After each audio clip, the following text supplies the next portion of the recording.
Hi everybody, John Dalt here with 360 Life Planning. This is an exciting opportunity for you guys to learn the 360 Life Planning system that I've created. I want to just let you know a little bit about who I am, what this is all about, and what you're going to be doing in this particular appointment. The 360 Life Planning system is built to help you, the advisor, to be able to help your clients through this whole scenario that I'm going to lay out for you. One, your clients are coming into this appointment looking, hoping, searching for an answer or answers to the challenges that they've faced their entire lives together. They don't know how to pay for things. They don't know when they can retire. You know, they have those nagging questions like, we make really good money, but where is it? You know, we don't seem like to be able to keep up with the Joneses. You know, we make pretty good money, but why do we have debt? We shouldn't have debt. We hear about it all the time. And when we get together and we talk about retirement, you know, we're 50 years old or we're 45 years old, and we don't know when we can retire. And we have a lot of different things that we have to pay for between now and retirement. And if we do pay for those things, what's that going to do to our retirement? Will it change the time we get to retire? You know, instead of retiring at 65, are we pushing it out to 70? So this appointment is to help your clients learn what really is going on, to teach them how to spend their money, and while doing that, knowing full well that no matter what happens, their retirement has a date, it's going to be there, it's going to work, and they're going to have an income in retirement for the rest of their lives. When a client comes into this appointment, so you've either done a workshop and they came into this appointment, you got a referral from an existing client and they came into this appointment. What I do with my clients at the very beginning is I make it really simple. And that's what I want to do is I want to just dive right into this appointment. This is called the Financial Discovery Appointment. It's the first appointment after a workshop or when they first come in from a referral. And all we're going to do right out of the gate is you just say hi, normal icebreakers, my name is John Dalt, thanks a lot for coming in. And I go right to it. And what I mean by that is I go right to the question. Hey, Mr. and Mrs. Client, thank you very much for coming in today. I appreciate that. I know it's taken a lot of time out of your day, and by coming in here today, that tells me that you have something going on in your life. And one of the things that I want to do for you is to educate you on what's going on in your life and to help you through whatever it is you're going through. So at this point, I just say to them, why don't you, mom, and whatever you want to call the mom, I just say, mom, why don't you tell me what's going on with you guys financially, and why are you here? What are you hoping for me to do, and what keeps you up at night? And then I let her answer. And then I go to the husband, and I get him to answer the exact same questions. I always get both parents asking or answering questions. I want them both to answer the exact same questions, and I want to hear their own individual responses. And when you get the responses from the husband and wife of why they are here, you will be shocked immediately. Number one, it'll be extremely obvious that most parents come from different perspectives on how to live financially. They've been taught by their parents. This one over here, the mom, she went to college and her parents said that they weren't going to give her any money, and she worked really hard and she got scholarships and she got a job and paid for her own college. The dad, he went to college and his mom and dad were just the opposite. They loved him no differently than, the mom's parents loved her, but their opinion and their philosophy was, our kid's not going to work while they're going to college. We want him to focus on college. He plays sports or whatever it may be, but they pay for everything for him. So they're already coming at life with different opinions. So in this particular scenario, what we're going to go through today, we're going to discuss an exact client that I actually have. I met with them a few months ago. I put them through this whole process. We're going to use all their numbers, but we're not going to mention their names. I'm going to show you the plan of what we did today, and so that's what we're going to do. After the parents tell you what it is that is has brought them into this meeting and they tell you what it is that's bothering them, my job is to let them know what I'm going to be doing. And one of the things that I tell my clients is this: guys, at the end of this appointment, here's what you're going to get. I am going to build with you, actually you will be building a plan to be able to pay for everything from today going forward with cash. We're going to get you debt-free today, and we're going to build a plan to pay for cash. We're going to have a date that you can retire, an age, if you will. We're going to know that it's going to be there, guaranteed, and we know how much money you're going to have as an income in retirement for the rest of your life. And when you die, you're going to be able to give your kids an inheritance, or your heirs an inheritance, tax-free and probate-free. So really what my role is, Mr. and Mrs. Client, is this. I'm going to do something for you that you probably thought should have been done a long time ago. And my job is really this. I am going to protect you from hurting yourselves financially. And the reason I say that is parents are capable of doing anything for their kids. I've seen parents wipe out their 401ks. I've seen parents wipe out their mutual funds or their savings account to do stuff for their kids. I've seen people wipe out everything to remodel their kitchen or their house. I've seen them go through all of these different things, all the while knowing while they are doing those things, it is stretching out when they really truly believe that they can retire, because they actually don't know how much money they're supposed to have in retirement accounts for their particular family, and they don't know when it's going to be there, and they're darn sure confident that they're not sure if it's actually even going to be there. It could go down in value. It might be the same as it is today. It might go up. They don't know, and that uncertainty is why they are here. So I tell my clients this: Mr. and Mrs. Client, I'm going to protect you from yourself. I'm going to build you this plan that you're seeking, and at the end of this, my goal is that you're going to have a peace of mind that you've never had before. So that's kind of my introduction. It's really simple, quite frankly. The introduction should take no more than 5 or 6 minutes. But then I'm going to ask them, what's the first thing that you have coming up that has you guys nervous financially? What is coming up that you are going to experience that you're going to have to pay for? In this particular case, the clients were coming in because they have 2 kids. One is a junior and one is a freshman, and they're nervous about college and they've done nothing to prepare for it. So one of the things that we do immediately, the number one thing that we do immediately after we build up the introduction and telling them what we're going to do, our goal is to give them hope. So I just say, at the beginning, I'm sitting down at a chair. I'm sitting down at my conference room table. I'm actually in my conference room. This is where I conduct all of my appointments. I would have been sitting down and talking to the clients, but for camera purposes, we're doing it this way. So one of the things that I want to do is to make sure that at this point, what I'm going to do is stand up and say, hey, Mr. and Mrs. Client, from here on out, I'm going to be standing for the rest of this appointment. And the reason I'm going to be standing the rest of the appointment is that when I was in school, I looked up to the teacher. And the teacher, I respected them, and I paid attention when they were doing that. So that's just the way I've always done it. So I hope you don't mind, but I'm going to stand now. And for the rest of the appointment, I'm going to figure out what it is that you're here for, figure out a plan for you, and let's take it from there. All right, guys, here we go. Step 1. This is called the introduction and the solve. It's in our first full appointment called the financial discovery. The psychology of the introduction and the solve is really, really important. What we're trying to accomplish with the client is simple. Find out what their real hot button financial struggles are. Is it paying for college? Is it paying for wedding? Is it getting rid of debt?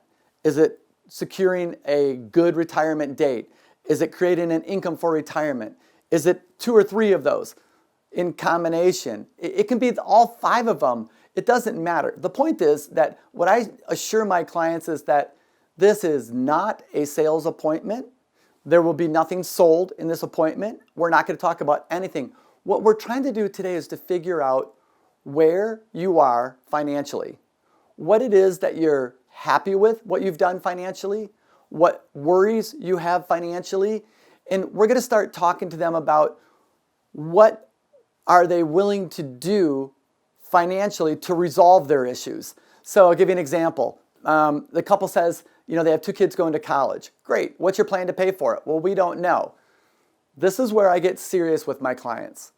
Well, Mr. and Mrs. Client, you have to have some sort of an idea because your oldest child is a junior in high school. They have a year and a half before they're going to college.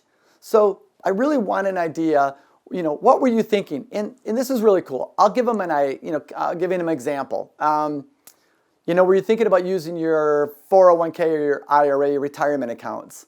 And they'll say no. And I'll say, okay, were you thinking about using a home equity line of credit or a second mortgage? Yeah, we might have been doing that. Well, how serious were you about that? What were you really thinking? Did you look into it? Really explore it, because what we really want to do is find avenues of, one, shutting down to make sure that they know that there's no other option. What we're trying to do is let them think it through on everything that they're going to be potentially doing, and in their own brain, they realize that they just can't figure this out, which is where we come in with the kind of I use it as my credo. If I give a guy a screwdriver, a wrench, and a roll of duct tape, they can probably fix or build anything with those 3 things. They could build a house, they could fix a car, they could do a laundry list of things. But it's only because we are all a byproduct of what we've been educated on.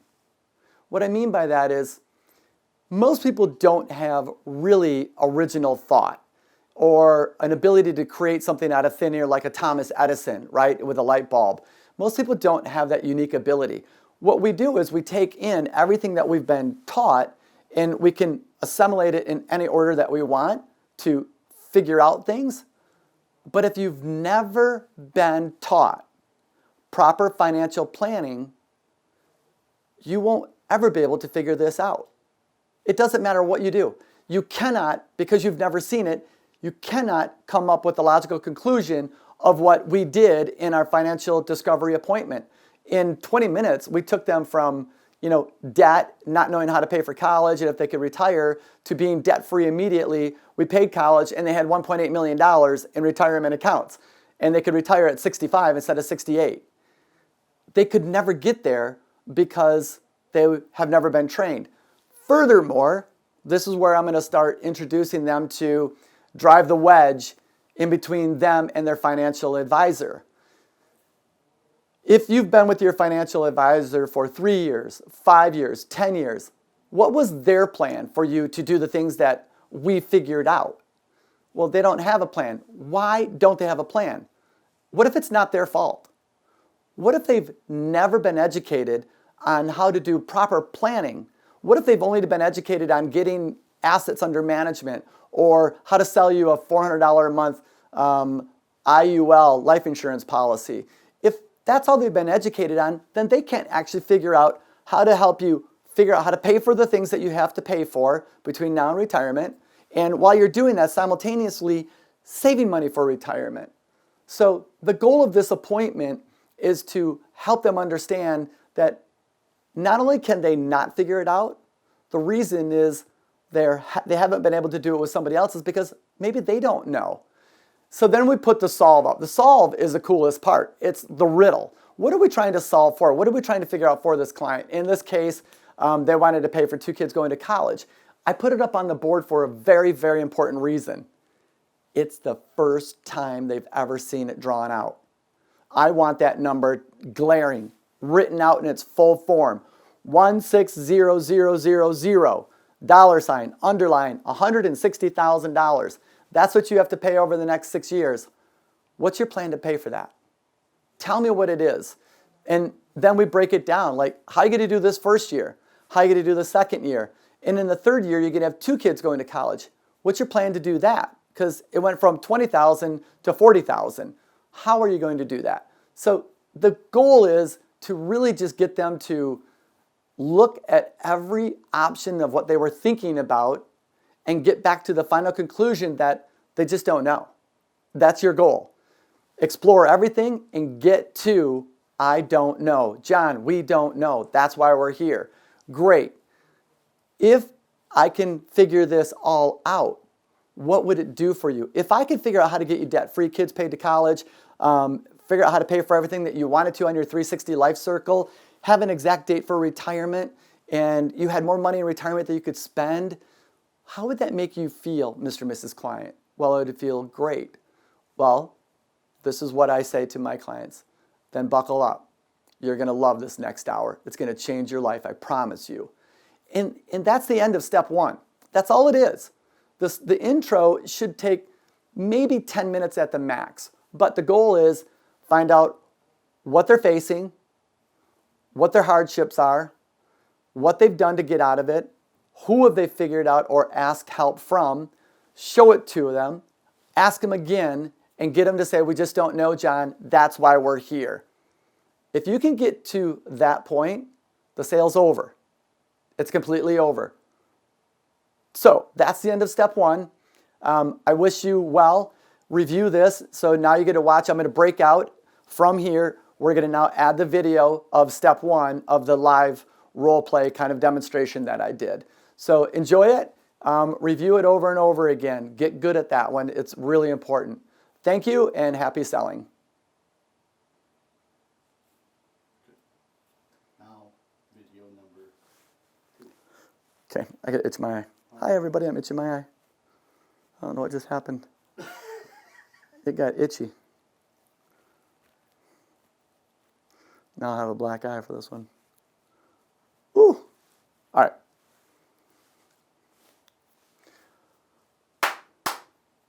All right, everybody, this is step 2. Step 2 is honestly the magic of the entire system. It's the actual 360 life plan. The goal here is when we draw the 3 circles on the left side of the board to show them where they're living financially. This is your vertical of how you live. You get a paycheck, you put it into a checking account, emergency fund, qualified. If at the end of the month you pay for all these things and you have only $300 left going into savings, what's going to happen when you have to start paying for college, weddings, home improvements, all these things? Let's take a look at how it's going to work out for you. And that's where we draw the circle, we put everything up there. This is where we completely convince them that there might be a better way to do things and that the person that they were working with is incapable of giving them the advice in their best interest. So it's really a unique opportunity. The process of drawing everything up on there with the amounts that they're going to have to pay is so they can see all of it. But now we use logic. Remember when we did the presentation and we say, hey, when did you start saving for retirement? What age were you out of college? And they said, I think 23. And they said 23 and they're 48 now. They've had 25 years. They have $500,000. They're going to retire at 68.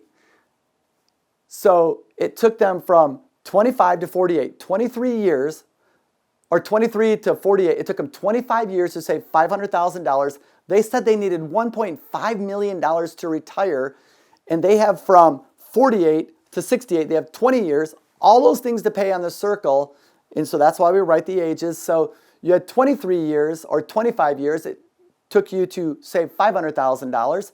You need another million in the next 20 years, and you have $500,000 to spend.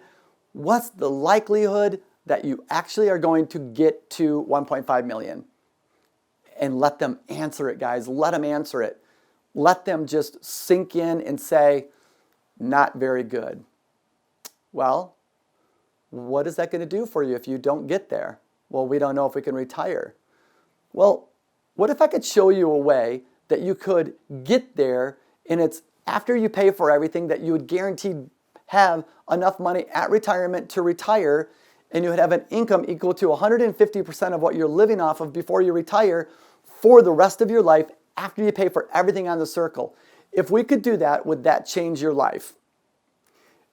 This is how fun it is, guys. I hope you catch on to what we're doing. We're showing them what they're going to be facing. What is the likelihood that they're going to get there? Not very good. but what if we could do it? And here's where we start giving them a little bit of hope, because I just tell them, I'm really good at this, guys. In the next half hour, we'll have this all figured out. But this is where I go through here, and I really want to emphasize the fiduciary responsibility that we all have as financial experts. Our job is to interview our clients. And I share with my clients, you're going to be interviewed like you've never been interviewed. You're going to be asked more questions by me than anybody has ever asked you.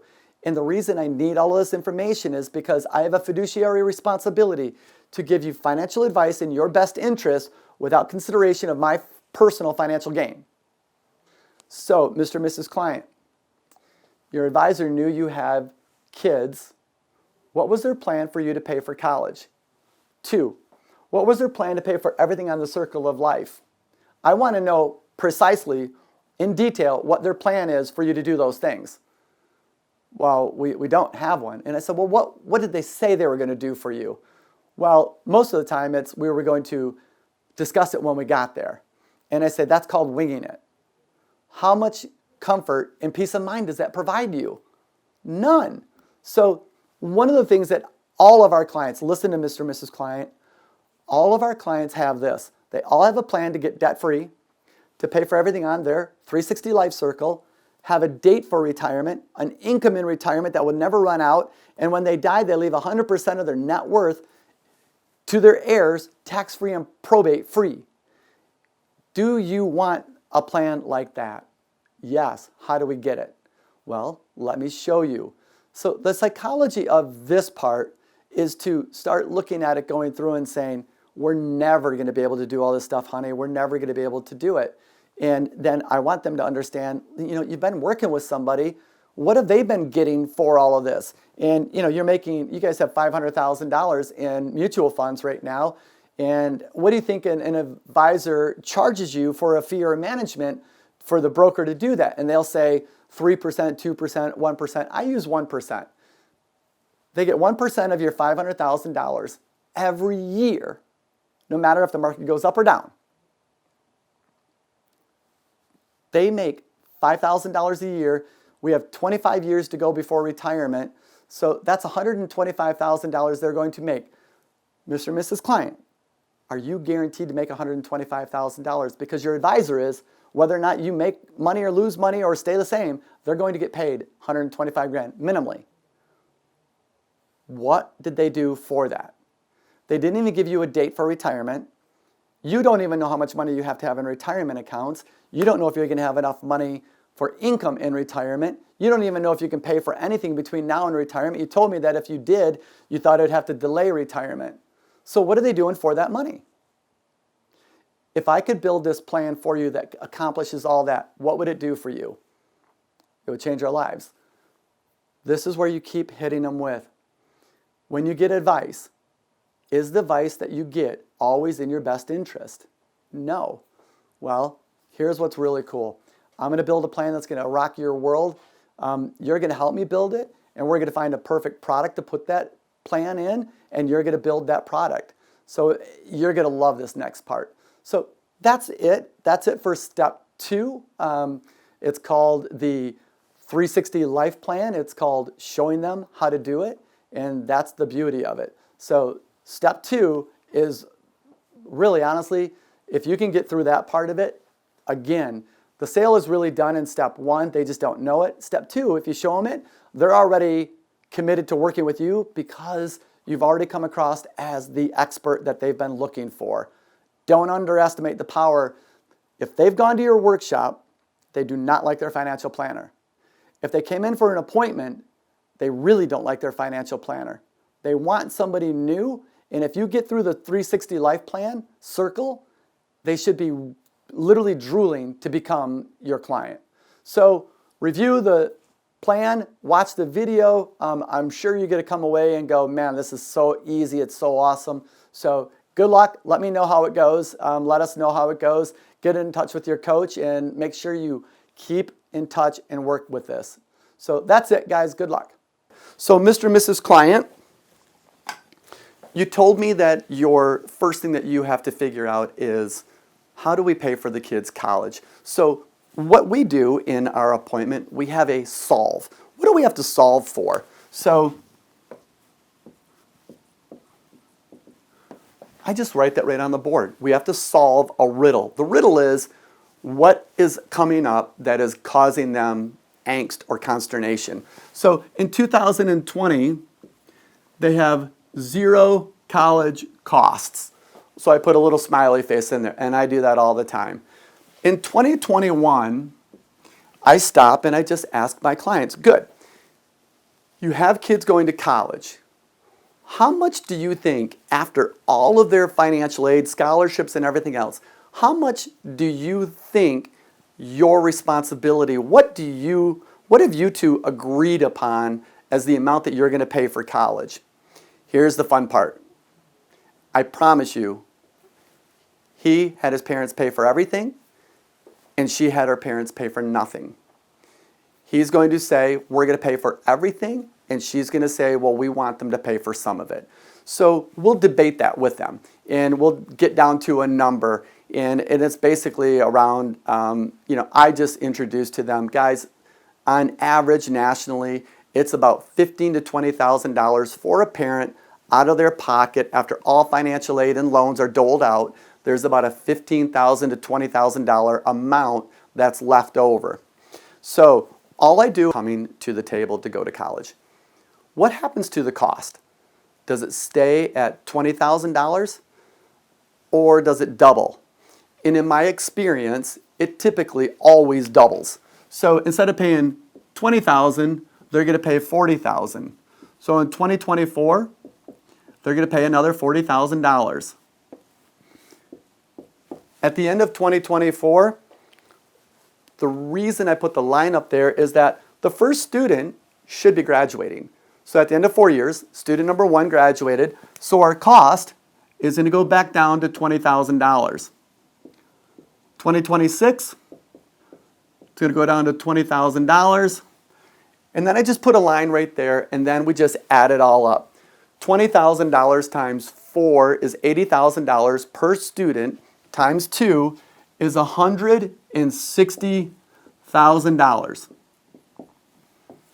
Mom and Dad,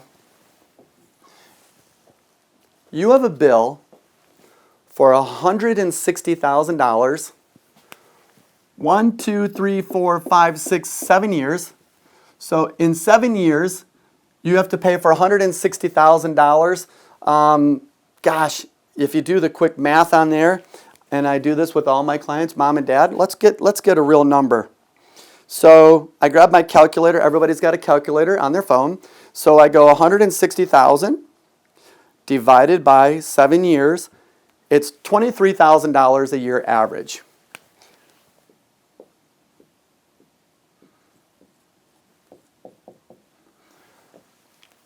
Notice how I write it out fully. A lot of people will write 160K or 23K. I write the full amount out there because I want them to see it. I want them to feel it. And here's where this gets real. Mom and Dad, have you ever seen it drawn out like this? Nope, they haven't. Mom and Dad, you have $23,000. This is my first painful question, and Mom and Dad, I'm going to give you fair notice.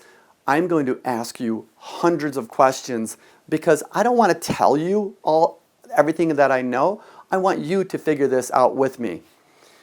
Here's my hardest question I have. Tell me how you're going to pay for this. What is your plan? I'm going to give you a little help. At the end of every month, Mom and Dad, how much money do you have available in your current budget? You said you don't have any money saved up for college. So obviously you were thinking about paying it out of your whatever it may be. It could be out of your cash flow or something. But at the end of every month, how much money do you save? Just save. That's never spent. In this particular case, the clients, they told me $300. So I go 300 times 12 is $3,600. We need $23,000 a year. Can you help me to figure this all out? And one of the things that they tell me is that we don't know how to do it. And I said, well, okay, this is where it gets hard, guys. This is very difficult, but you have to press a little bit. Mom and Dad, you have a kid going to college. in a year and a half. What was your plan? I mean, what were you really thinking? And the reason we need it, this is the psychology of this question, we need to know how far they would push the envelope in ruining their lives financially to be able to pay for this. So the dad would say, you know, we're paying for it no matter what, so we'll figure it out. And I'm saying, good, what were you thinking? You know what, we have some money in the home, we have some home equity that we could probably tap into, and you know, we could probably tap into our 401k and take a loan if we needed to. And this is where I get really excited, because once they start giving me ideas, what they don't really understand is they're actually building the plan for you. And when they're building the plan and giving you these answers, we can figure out how to incorporate that down the road. But right now, all that you wanted to hear from them was something. Any answer, but it can't be, I don't know. You want to hear, I don't know, but then you want to keep pressing forward. Okay, guys, you said I don't know, but I need to understand how serious you are about figuring this out. Because you're telling me that you, Dad, you're paying for it no matter what. Mom, you know, you worked your way through, and I'm going to submit to you, I've never met a kid in college that could afford a job and make $20,000 to pay for their own college. So it doesn't really work like that. So what we have to do is figure out, what are you guys willing to do? And they will share this with you. Mom and Dad, so here's what you were thinking. Boom, you got the first year paid. Boom, you got the second year paid. And right here,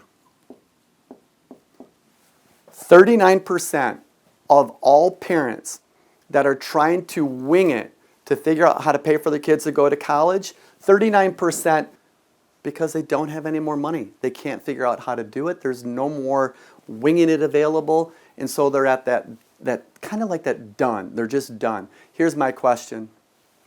Which one of you, you've told your kids all along, if you do well in school, you get good grades, that you're going to pay for it? Which one of you, Mom and Dad, are going to go tell the kids that they can't go to college, that you just didn't do proper planning to be able to afford it? I give a little couple seconds to think about it, and I just say, guys, none of you, neither one of you are going to tell your kids that, because, Dad, you already told me no matter what, because your parents paid for you, you'll figure this out, which is precisely why I do what I do for a living. I help parents by protecting you from yourselves, because you are capable of doing anything to hurt yourselves financially, because you'll sacrifice not going on vacations, not doing something for yourself, because you'll do anything for your kids, even postpone retirement. As a matter of fact, more often than not, I hear clients say, you know what, we're going to do all this stuff, it just doesn't matter, we're going to, and if it means that we retire at 70, so be it. So that's what I do, is tell the clients that I'm going to protect you from yourself. But I'll give you a reprieve. Parkinson's laws. Parkinson's law number 1 says the tasks that you're assigned to be completed will always be completed in the time available to complete them. I'll give you an example. Your child was born 17 years ago. You had 17 years to plan for college. When did you start planning? The year before. That's absolutely normal. That's what everybody does. I'll prove it. Your kid gets a book report. They have 6 weeks to do it. When do they write the book report? The night before, every single time. What I'm trying to do is to say, Mr. and Mrs. Client, you know what, you're not alone. The reason that I'm in business is that people come into me for every different reason possible. They were planning on retiring, they're 45 years old, but they want to build an addition on their house, or they want to buy a summer home or a winter home, whatever it may be. What they're going back to is their finances and going, we can't figure this out, but man, we should be able to. Our neighbors did that, and what they don't know is that their neighbors are financing it and going deeper and deeper into debt. And the reality is this. There's 2 really big secrets people carry from their neighbors, maybe even 3. Religion, people don't talk about religion. 2, in this climate that we're in today, politics. Nobody talks about politics for fear of retribution, right? But here's the weird one. How often do you go and tell your neighbors, hey, I've got 2 kids going to college. I've got a $160,000 bill and I'm so far in debt or whatever it may be. I don't know how to do it. How did you do it? And the reason that you want to go ask your neighbor is because he's already put 2 kids through college. But what you don't know is that he doesn't want to tell you how he did it because he borrowed against his 401k and he's never going to retire. He sabotaged himself. So people don't talk about things that leave the potential to embarrass themselves. That's just the way it is. So the reason people don't talk about this is because nobody wants to share with everybody else your plan. Your plan is, I don't know. Well, that's not a good plan. And so what I do is I go through and I answer the riddle. I show you how to do this. So Parkinson's Law. Guys, it's a get out of jail free card. You're not alone, mom and dad. If you think that your neighbors all around here are, I don't know, their kids get a scholarship, that's not true. If you think that the parents pay for all of it and they're all fine, it's not true. Because people kind of hang out with people that are like them. And I'll give you an example. Most of the time, people that make $100,000 a year don't hang out with people that make $2 million a year. The lifestyles are too dramatically different. If you're this and they're that, you probably don't. And so what you do is you hang around people that have the same kind of abilities in lifestyle as you do. So if they want to go out to dinner, to a dinner that for a husband and wife is going to cost, $100, and if you can afford it, you'll go. But they're not going to ask you if they can't afford it, and they know you can afford it because we live in the same neighborhood. It's kind of the way it goes. So if your neighbor hasn't told you how they paid for their kids' college, believe me, they didn't have a plan. They winged it, and they're in trouble. I know that because I've been doing this for a really long time. So here's where we go. And we say, Mom and Dad, here's the transition. Because now we're going to go into the 360 life plan. What we need to do is figure out, how did you get here? And where were you? How were you living before that got you in a position that you can't afford this? Because you should be able to. In this regards to the clients, one of the things that I want to make sure that you understand in this, when a client comes in, have you heard me ask them anything about their financials? I didn't ask them how much money they made. I didn't ask them how much they have in their 401k. And the reason is that I know everybody that comes in here is in the same boat, and we can work this for anybody and everybody that comes through here. So in this particular case, I have already their financials because I met with them already. And for educational purposes, when I put it back up on the board, I want to make sure that I put it down exactly the way it occurred during our meeting. But up until this point, I don't ask them, hey, did you bring in your mortgage statement? Did you bring in everything? Because I don't need it. It'll all come out in the next couple, like 20 or 30 minutes. We'll get through it. So what I ask them is like, guys, we need to figure out how to solve this. But we first need to figure out what it is you're doing currently. So I just go right over here and I say, hey guys, look, I want to draw on the board a circle. Doesn't look half bad. Right over here, 47 and 45, that's their current ages. And so what I want them to know is that this is what we're going to be doing. We're going to be learning about the 360 life plan. Mom and Dad, watch this. This is really cool.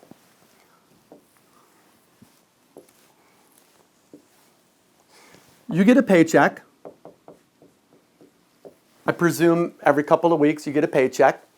And from that paycheck, that money goes into a budget or a checking account. And what I mean by that is, Mom and Dad, do you guys have a budget? And it's really funny. They know they don't, but everybody thinks they have to tell you they do. So I give them a free get out of jail card again. Mom and Dad, there's 2 types of budgets, and both are really, really good. One is just a little bit better than the other. So the first type of a budget is that you get a paycheck, it goes into your checking account, and you pay your bills, and at the end of the month, whatever you have left over goes into the savings account. And that's what we call a budget. It's basically a month-to-month budget, a chasing budget. You're trying to make enough money to cover your bills every month. In Mom and Dad, that's 99% of the population has that budget. The second type of a budget is a planning budget. And that budget looks 12 months into the future, you sit down with your wife and you go through, or your husband, and you look at January, February, March, April, May, June, every month of any extraneous or large purchases or things that you're going to have to pay for in each of those months outside of the norm. I'll give you an example. In December, we go through here and we have to plan for the holiday shopping, Christmas shopping, Hanukkah shopping, whatever it may be, but it's going to be outside of the normal budget. And let's just say you're going to spend, on your 2 kids, you're going to spend $1,000. That's not built into your budget, so what you do is, back when my mom and dad, when I was a little kid, my mom and dad would put money into their Christmas club. They would go down to the local bank and they would say, hey, we want to have $300 at the end of the year for Christmas, and they would put in $25 a month, and at the end they would get in December a check for $300 and they'd go Christmas shopping. 1% of the population does that. So which one are you, mom and dad? And again, 99% are this first one. Time out. Guess what we already know? We already know that they're the first one, because if they were the second one, they wouldn't be here. They would have had everything figured out. So we already know that they have a chasing budget. So from your paycheck, you get a budget, the money goes in there, and you should have an emergency fund come out of your check, or in some people's cases, they have a savings account. And mom and dad, do you have any money that goes into an emergency fund? No, not really. Well, yeah, we do. We have a savings account. We have like $8,000 in there, and I go, okay, awesome. So you have $8,000 in your emergency fund. And how much do you put in there on every month? And they say $300. So I just put $300 right here. The reason I put that in there is that I want to remind myself later that when we go back over here to look at this question again of how they're going to pay for it, they're going to tell me that they can get loans, they can go do this and this, and what I want to have is an ability to hit them with, wait a minute, how are you going to be able to pay loans or loan repayments when you've only got $300 a month available? So that's why we write that up there. Out of your paycheck, Mr. and Mrs. Client, do you contribute to qualified retirement accounts? And they say yes. And I say, good. How much money do you have in retirement accounts right now? It's not, you don't need to go look it all up, but just kind of like a rough idea, what do you have? And they'll say, well, our 401k, we have like, between the two of us, we have 200 or 230,000. And I just write 230,000. And then they'll say, well, we also have, I had a previous IRA, I had 300,000 in it from another job, and I rolled it over from my 401k. And I said, wow. So you have $300,000. So you guys have $530,000 for a retirement account. Guys, that's incredible.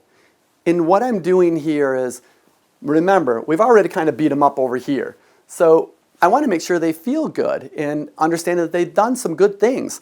So mom and dad, how does that make you feel? You guys are 47 and 45 years old. You've already saved $230,000 and you've got $300,000 in an IRA. You have $500,000 altogether. How does that make you feel? And they'll say, well, not really good, because we're not going to be able to do the things we need to, and we don't even know if we can retire. We're probably going to have to work until we're 70. I already know that that's the furthest thing from the truth right now, but I need to help bring them to that as we go through this next part. So mom and dad, here's what I want to help you out with. This is where you live right now. This is how you live financially. You get a paycheck, it goes into your checking account, some money goes into an emergency fund, and you're putting your retirement money into retirement accounts, and you have about $300 left over. I want to ask you guys a really cool question. You told me how you were going to pay for this, but I really want to get a feel for, like, what other options do you have? Could you take out a loan? They have loans, Parent Plus loans and things like that to pay for college. Has that ever come across and been discussed? And yes, it has, John, and that's probably one of the things that we're doing. And this is where I introduced to them, guys, I love this. I do this all the time with you people, my clients. I'm going to introduce to them Parkinson's Law number 2. Parkinson's Law number 1 is you can't get your job, you put it off until tomorrow, but Parkinson's Law number 2 is my favorite one of all of them. Parkinson's Law number 2 says, your expenses will always rise to match the available income. I'm going to say it again. Your expenses will always rise to match the available income. Mom and Dad, you guys are 47 and 45 years old. And when did you guys get married? We got married when we were 27 and 25, so we've been married 20 years. Good. When did you get your first job that you started saving for retirement? Oh, like 22 or 23. Good. Think about this a second. In your first job, were you making as much money as you are today? Oh, no, we're making way more money. Good. Do you think you had more discretionary income available your first year of marriage or today? Just money to spend and just to blow. It's amazing what the answer is. It was always when we were younger. We had way more money. And I said, but wait a minute. Didn't you just tell me you made way less? And yeah, but we didn't have all the bills and everything else. And I said, exactly. But here's what you also had against you. You didn't even know it. Parkinson's Law number 2 is brutal. Our expenses will always rise to match the income. So it's no wonder that you look at this, and you look at this, and you look at yourselves as 47 and 45, you don't have any money left over because Parkinson's Law says the second that you get a raise, poof, your expenses go up. I'll give you a different example. It's really cool. Do you guys have any car payments? You know, mom and dad? And they'll say, yeah, we do. We have a car payment of $500 a month. Good. Have you ever paid a car off? Ever paid a car off? And they'll say, well, yeah, of course. And I'll say, this is really cool. Do you know how many cars you paid off? 3. Good. Let's just say they're $500 a piece. 500, 500, 500. Where is that money now? Poof! The second you pay off a car, that money is gone into the ether unless you grab it for something else immediately. And I know what you did with yours. What'd you do? What'd you do with your extra $500 from paying off the last car? Yep, you bought another car with that $500. So you got educated early on that credit is really cool. Like if you're paying for something and you pay it off, that money in your brain isn't like, woo, we can start saving money. It's, woo, we get to buy something else. And then you just keep it going on and on and on. And it doesn't stop, guys. It doesn't stop. Which is precisely why Parkinson is right. Your expenses will always rise to match the available income. So let's look at some things that are going to be happening between now and your retirement. Some things outside of your normal living, your normal budget that you're going to have to pay for. So watch this. We have college. We have 2 kids going to college, and we know it's going to be $160,000. What event could occur after the kids go to college that you might want to help pay for them? You got it, weddings. 2 weddings, the average cost of a wedding for you, let's just call it $15,000. Whatever you want to put up there, whatever the client wants to put up there. And then I go to this one, DPH. What is DPH? And I say this to my clients. Your kids did everything you wanted them to do. They went to college, they took out their student loans, they got married, and now they are pregnant, they're going to have your grandchild, and the house that they're living in just won't work anymore, and they need to get a bigger house, but they don't have the money for a down payment for a home. I'm not saying that you're going to give them the money, mom and dad, but I'm telling you this, or sharing with you an example of experience. If you don't have the money, you can never say yes. So you just say, no, we won't do that. But let me ask you this. If you had a plan to pay for everything, and you already knew that you were going to have enough money at retirement, and if you did help them with a down payment for a home and it had no bearing on your lifestyle currently, or it had no bearing on when you could retire, now would you help them? And they always say yes. Once in a blue moon, you'll get the dad that said, no, I'm never going to help my kid. And just go with it. Just say, good, okay. And then I go up here and I say, okay, do you guys pay cash for cars or do you finance them? I already know you finance them because you told me that. So what about dream vacations? Dream vacations are not sportcations, meaning your kids are in travel sports and you go to Florida to go to a tournament, you pack everybody in, the VW bus and you drive down to Florida, tell the kids to blah, blah, blah, blah, go play your soccer game, and you travel home and you say, kids, that was our vacation. That's not what I'm talking about. I'm not talking about a staycation. Staycations are you get a week off work and you stick around the home and you convince your neighbors that you had to go work on fixing something, but the reality was you couldn't afford to go on vacation, so we call it a staycation. I'm talking about a dream vacation, packing up the whole family, throwing them on a plane and flying over to Europe for a couple of weeks, a $10,000 vacation. Do you have that in your plan, mom and dad? No, we haven't done that for a long time. Why? Why don't you take dream vacations? John, we've got college coming up. We've got weddings coming up. I mean, we don't even know if we can retire as it is. We're not going to be able to afford that. And I said, you know what, that's sad because all of my clients already have that. All of my clients have a plan to pay for the kids' college, the weddings, the down payment for a house, cars, and dream vacations are built right into it. I hope we can get to that point where we can get that for you as well. What about home improvements? Do you guys have any home improvement plans coming up? Look right at them. Like, you want to remodel the kitchen, the house, or anything? Yeah, we need a new roof, we need new carpet. Martha's always wanted a new kitchen. And I just say, good. How much do you think it's going to cost you to do everything that you were looking at? Like $80,000. Okay. So when were you guys going to pay for this $80,000 home improvement? Oh, we don't know. That's just down the road. Do you guys ever have, this is a fun one. Do you guys ever have life happens? All of a sudden out of the blue, you're sitting there eating dinner and water starts coming through the roof onto the dining room table and you're going, time to get a new roof. We were supposed to do it 3 years ago. And you needed $15,000 to put a new roof on. In this case, mom and dad, if you had to have a home improvement for $80,000 right now, how would you pay for it? Let's be real. You could have something happen. How would you pay for it? I go through and I just look at these things and I say, we know college is coming up.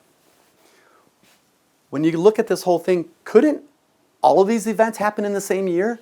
While your oldest child, couldn't they be in college or just graduate from college and you're paying for the second one and they could be getting married, and while the oldest one or the youngest one is a senior, this one could be looking to move in because they're having a grandchild for you. Your car broke down, so you need a new car, and during all this stress, you need a vacation.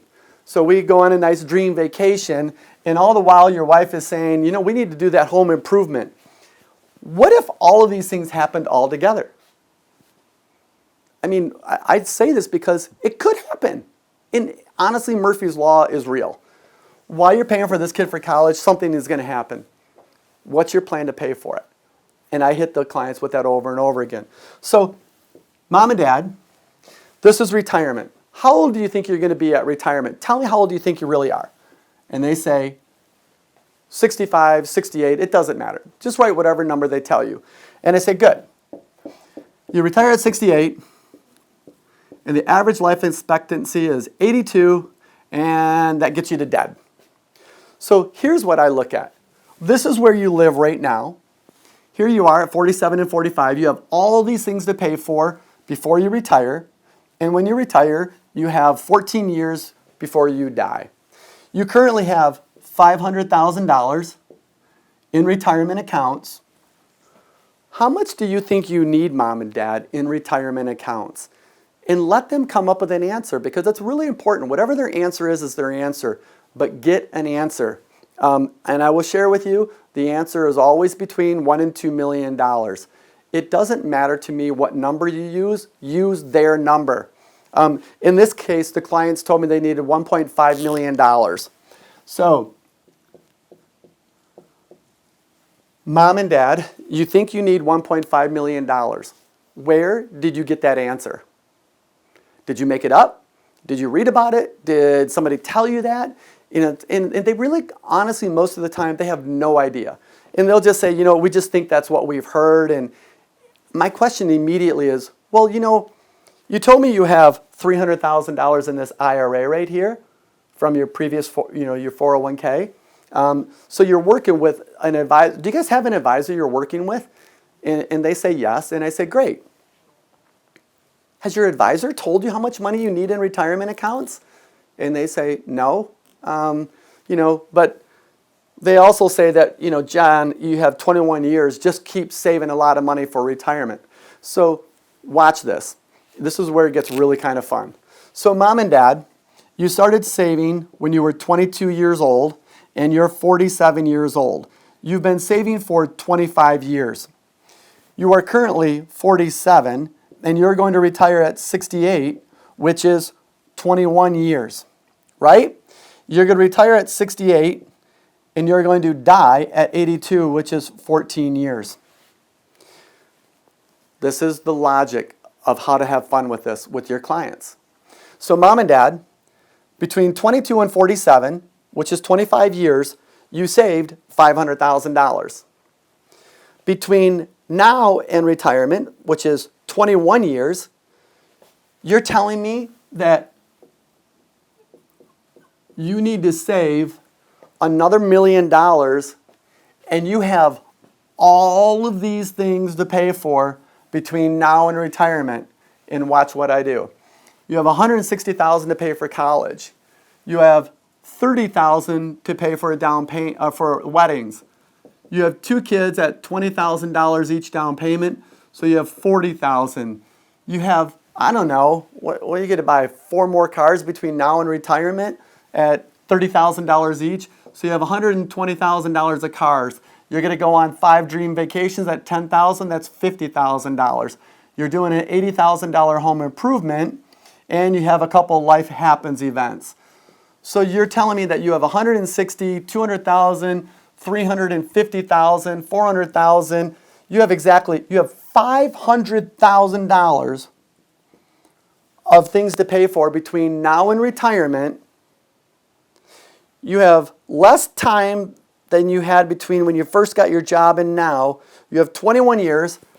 You have to pay for all these events, and you think you're going to have another $1 million to get to $1.5 million?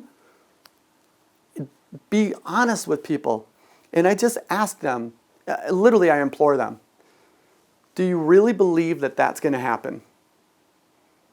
Do you really believe after paying for all of these things, you have $500,000, you have $500,000 worth of things you could end up paying for, you think you're going to be able to save another $1 million in the next 21 years? Here's what they all say. No, probably not. They know, look, they already knew that before coming in here. That's why they're here. They're terrified that they're never going to be able to get to retirement. So one of the things I want to go through with mom and dad and say, hey, look, want to start looking at some things here. You have $500,000 in retirement accounts.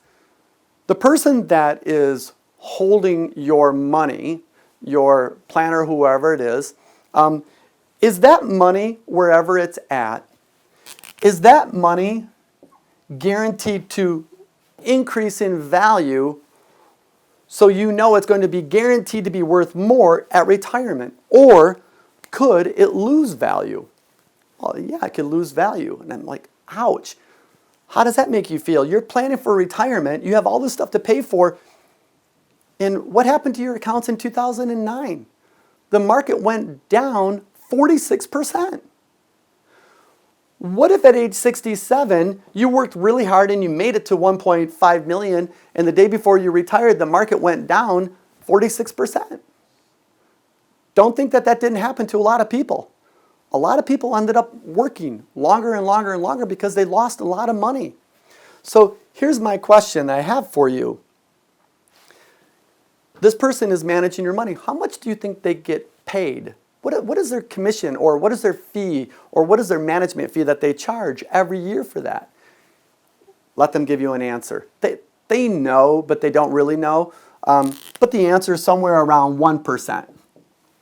So I say, you're telling me that this person is going to get paid 1%. They're going to get paid $5,000 a year. Watch how you ask this. They're charging you $5,000 a year. It doesn't matter if the account goes up, down, or it stays flat. Every year. You're guaranteeing them a $5,000 payment no matter what. What are they guaranteeing you? You don't even get a return if you don't qualify for it. How long have they been managing your money? I don't know, maybe 10 years. They made 50 grand. You have 21 years before retirement. If that's all you end up with is the 500,000, add another 20 times 50 is another 100,000. They're going to get $150,000 guaranteed if your account stays just the way it is. If it doesn't go up $1, they're going to make 150 grand. What are you guaranteed to make? Here's the second question. They can't even tell you when you can retire. That's not good. Here's what we do for all of our clients. Mr. and Mrs. Client, we're going to build a plan starting today to pay for everything here, get you out of debt. You will have an exact date that you can retire. You will have a guaranteed income in retirement for the rest of your life, guaranteed. You'll have all of that today. All of our clients have that. So when we go through here, that's what we're going to be figuring out for you. Here's what's really cool. Is it more important to have all your money in retirement accounts today and not knowing if it's going to be there in value when you retire? Or is it more important to have a plan that when you get to retirement, the amount that you need, it's going to be there guaranteed? Let me ask that again. Is it more important for all of your money for retirement to be there today, not guaranteed, not knowing when you can retire, or is it better to have a plan so you can pay for everything, know exactly how much you're going to have at retirement, and it's going to be there guaranteed when you retire? Which one is better? 100% of the time they're going to say the second one. And then I just say, good, then why don't you build that plan? Why don't you have that plan? Here's another one. If this $500,000 were sitting right here in liquid form, available for you to spend on anything, and you could spend it on college, you could spend it on weddings, you could spend it on a down payment for a house, for cars, dream vacations, home, boom, boom. You have $500,000. We know it's going to cost you $500,000. And if you had that money in liquid form, you could have paid for all these things and you wouldn't have sweated it at all. You wouldn't have been worried about it. But what event would you now be worried about? Retirement. Here's what's weird. We reverse engineer a plan. We start at dead. We know how much money you have to have exactly at retirement so you can have this income. We know it's going to work, and you can pay for everything on this circle. And we know exactly what you're going to have, so it will be there at retirement. Here's what most people have. They have somebody telling them to put their money into an IRA and leave it there because they're the best at it. They're the best at taking care of that, and they'll do whatever they can, and we'll figure out everything when we get there. That's always the answer. We'll figure out how to pay for college when we get there. We'll figure out how to pay for weddings when we get there. And we'll retire when we get there. The question is, what is when we get there? What does that even mean? It doesn't feel good. So all of our clients have a plan to take them from now until retirement, pay for everything here, and they know that before they even do anything, starting right here, they know that they have an exact date that they can retire. They know exactly how much money they're going to have in retirement accounts to do it, and it allows for them to spend whatever they want up here. That's what we do for all of our clients. How does that sound to you, mom and dad? And at this point, you're pretty much done. The purpose of this is to let them see this one thing.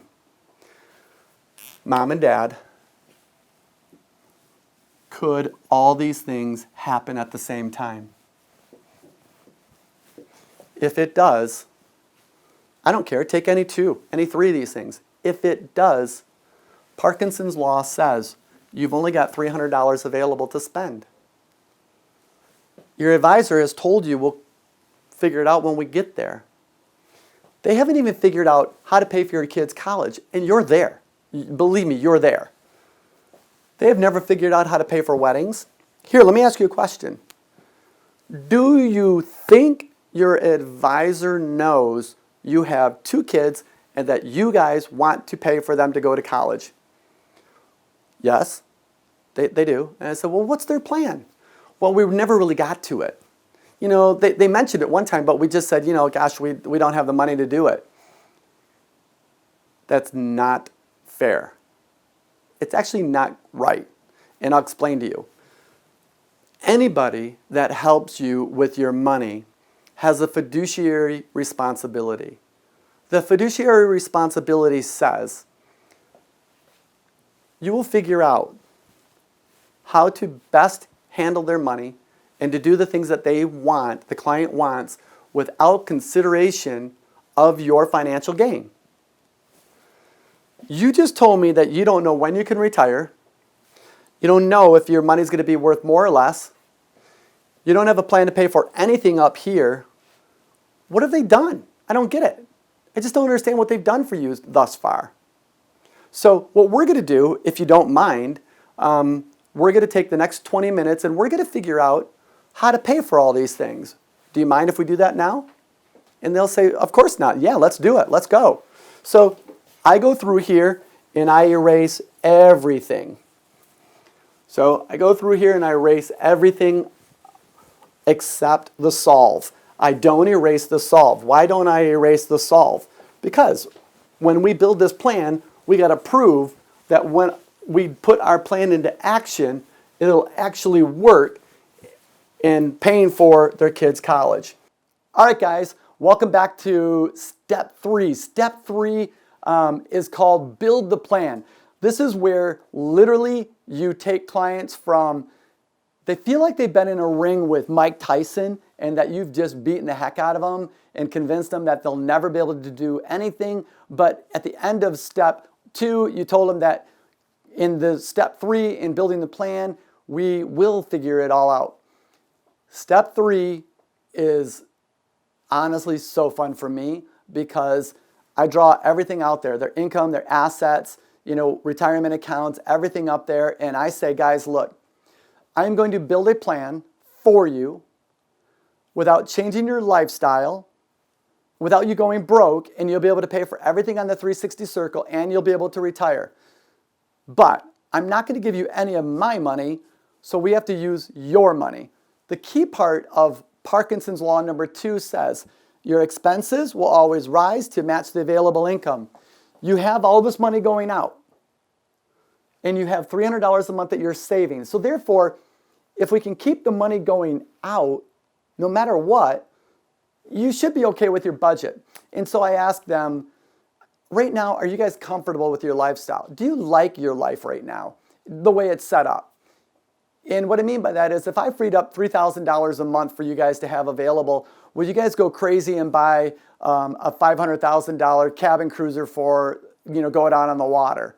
No, we love our life. Good. So if I free up money and change it from going here to someplace else, but it's still the same amount going out, you're not going to go crazy and spend it, right? And I'd say that, but they know what I'm talking about because they understand Parkinson's Law.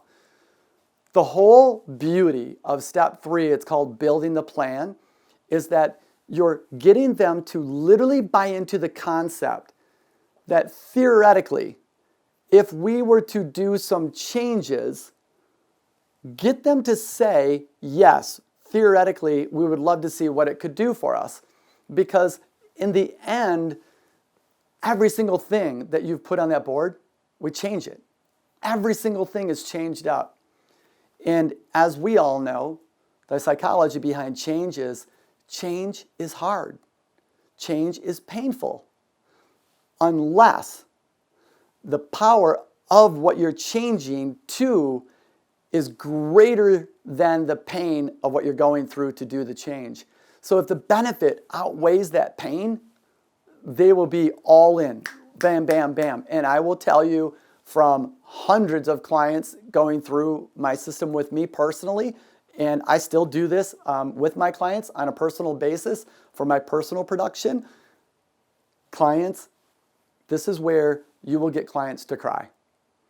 Because when you go through each thing and you show them, hey, look, we've freed up $70,000 of cash and $40,000 a year that was going someplace else is now going into your own 360 life plan, and that's yours to pay for college, to pay for cars, to go on vacations. And oh, by the way, when you get to retirement, you're going to have $1.8 million guaranteed. That's incredible. So the build a plan portion of it, I'm going to break down in different videos, a lot of the steps inside of there, how to convince them to refinance their house. It's to me, it's pretty simple. I've been doing it forever. For you, it's going to be a little bit tricky. So I'm going to just break that section out into a video so you can just watch that. Oh, it's already in a video, so you can go watch it. How do you talk them through that part of it? But the rest of it's pretty easy. The main part is this. You have to tell them that we're going to ask a lot of questions about where they have their money. One, is where they have it a positive or a negative event? Meaning like, you've got money in retirement accounts. Is retirement a positive event? Yes. Two, is it a positive or negative time in relationship to what we're dealing with now? We have things that we need to pay for immediately. Is the event that's positive right now, or is it 25 years in the future? If it's 25 years in the future, we certainly don't have to worry about it today. Three, is where we have the money, could the taxes go up where it's at?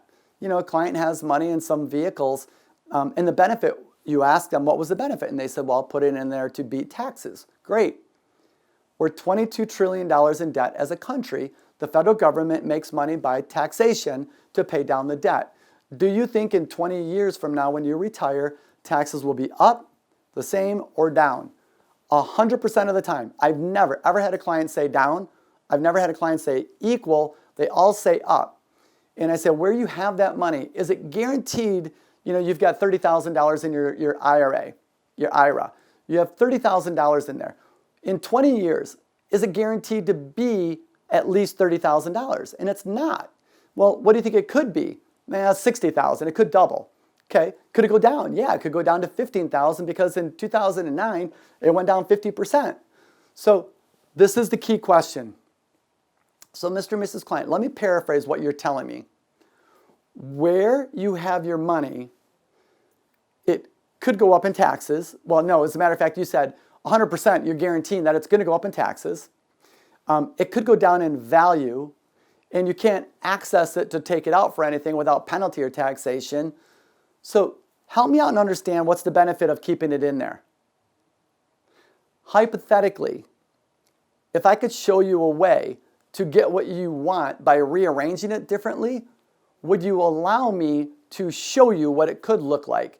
If you would let me show you a theory of mine, is that okay if I demonstrated it for you? The verbiage is extremely important. So when you go through here and talk to the client, you're asking them different questions. Is where it's at, is it liquid? Does it have to have penalties? Could it go down in value? Are the taxes going to be higher? So that's how you work through it. The mortgage, you have 22 years left of your 30-year mortgage. If I can show you how to use your house as an asset today and still have it paid off in 22 years, would you let me show you a hypothetical of what it would look like? And then use all that money and pay off their debt. And then show them how the money that was servicing the debt now goes into their plan as well. And then you just say, Mom and Dad, half hour ago you told me you don't have any money and you have all this debt and you have $300 a month to save. We now have $79,000 and $54,000 a year that we can contribute to this plan. How does that make you feel? How do you feel right now? And that's where you say, great, let me show you something. Let me prove that my rebuilding of your financial, the building of the plan, will work. So that's the end of step 3. I hope you liked it. Again, review the video that's following on how to build the plan. I wish you all good luck. Step 4.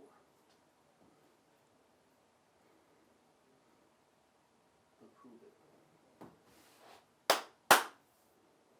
All right, guys, welcome back to step 4. It's called the prove it portion. So we've brought them through the intro and the solve, step 1. Step 2, we've gone through the 360 life plan. Step 3, we've built the plan. We reorganized their finances. Now here's the kind of the cherry on top. Now we get to prove to them that it actually works. So we leave the whole build a plan up there, and on the side, we go through painstakingly of what it is that we're doing. We put the $79,000 in there one time. We put $34,000 in there each and every year because that money was flowing out. We just rearranged it. And then we show them that in the first year, you have the $79,000 going in. And, if it's the beginning of the year, I show them all the money. Like it's, if it's January, I show them all the money going in, or December. For the whole next year, all that money's going in. If it's July, I only show like 6 months of that $34,000 going in, so $17,000. The fun part is, if they have kids going to college, I love using the Department of Labor, Parkinson's Law theory. It's this. The Department of Labor says it costs $240,000 to raise a kid to the age of 18. When that kid goes to college, this money that you set aside is paying for the college, but we're going to teach your kids how to cut you off financially when they go to college. The Department of Labor says it costs $24,000 divided by 18 years. It costs $13,000 a year to raise a kid, $1,100 a month. Mom and Dad, I want you to think about this. When your kid goes to college, it's already paid for. They're cutting you off financially. The Department of Labor says it costs you $1,100 a month to raise a kid. And I give them examples. My kids are in travel soccer. I mean, it costs me $10,000 a year just for travel soccer. So the food that they eat at your home, the clothes that you buy, the water that they use, their portion of the mortgage, it all works out to $1,100. I get my clients to buy into, look, you're never going to find all of that if the kid moves out, but I will tell you, you will find $800. And 800 times 12 is $9,600 or $10,000 per year. That's additional money that they get to save as soon as their kid goes to college. Why is that important? Because it's an extra $10,000. If they have 2 kids, that's $20,000. If they have 3 kids, it's $30,000 a year. And if they have 10 years to go after the last one graduates college, that's another $300,000 that they've got in addition to everything else, just by not letting that money go and disappear. And I tell my clients, and I use it all the time, Mom and Dad, if you don't take that $800 a month and put it into your plan, poof, it's gone. You'll never find it again if you don't. And I know that because I've been doing this for a really long time. And I have 6 kids. So when we started doing this, I told my wife right out of the gate, I know it's going to be hard, but we have to do this. Because I have a plan just like this, guys. I do the same plan you do. I had to find that $800. So go through here in a painstaking fashion, and when you go up on the board and you build it all down, it's awesome. You get down to the end and you say, oh, by the way, this $1 million that you have, it doesn't have any what added to it. This is just all of what you've put into it. What doesn't it have? And they say growth or earnings or interest. And I say absolutely. And so I know if they put it into a well-structured whole life policy or IUL, it's going to grow at least 40% over that 20 years. Just that's with money coming in and out. So I just take the balance the 1 million times 1.4, it gets me to $1,400,000. I then go over to their $200,000 they have in their 401k, the $300,000 that we're going to put into a fixed indexed annuity IRA, and I tell them, look, you told me that you thought this could double. So if it doubles, that's $1 million plus your $1.4 million. That means you have $2.4 million after you've paid for everything on the circle of your 360 Life Plan circle. When we built the plan, it was designed to pay for everything, get you debt free, and I said, Mom and Dad, I want you to just, and I literally step out of the picture and I say, I want you to just look at all of this. How does that make you feel? And they're going to say things like, John, I mean, unbelievable. It's overwhelming. As a matter, John, it just seems too good to be true. And I let them say that again, and I say that again. And they say, John, it seems too good to be true. And I say, that's so sad that you've been conditioned to think that. Because as you well know, it's all math. All I did was redid the numbers for you. You did it with me over here. So you know that I didn't do anything. So is it too good to be true? No. But why did somebody supplant that in your brain? Because they don't want you to think that there's good plans out there better than their AUM collecting.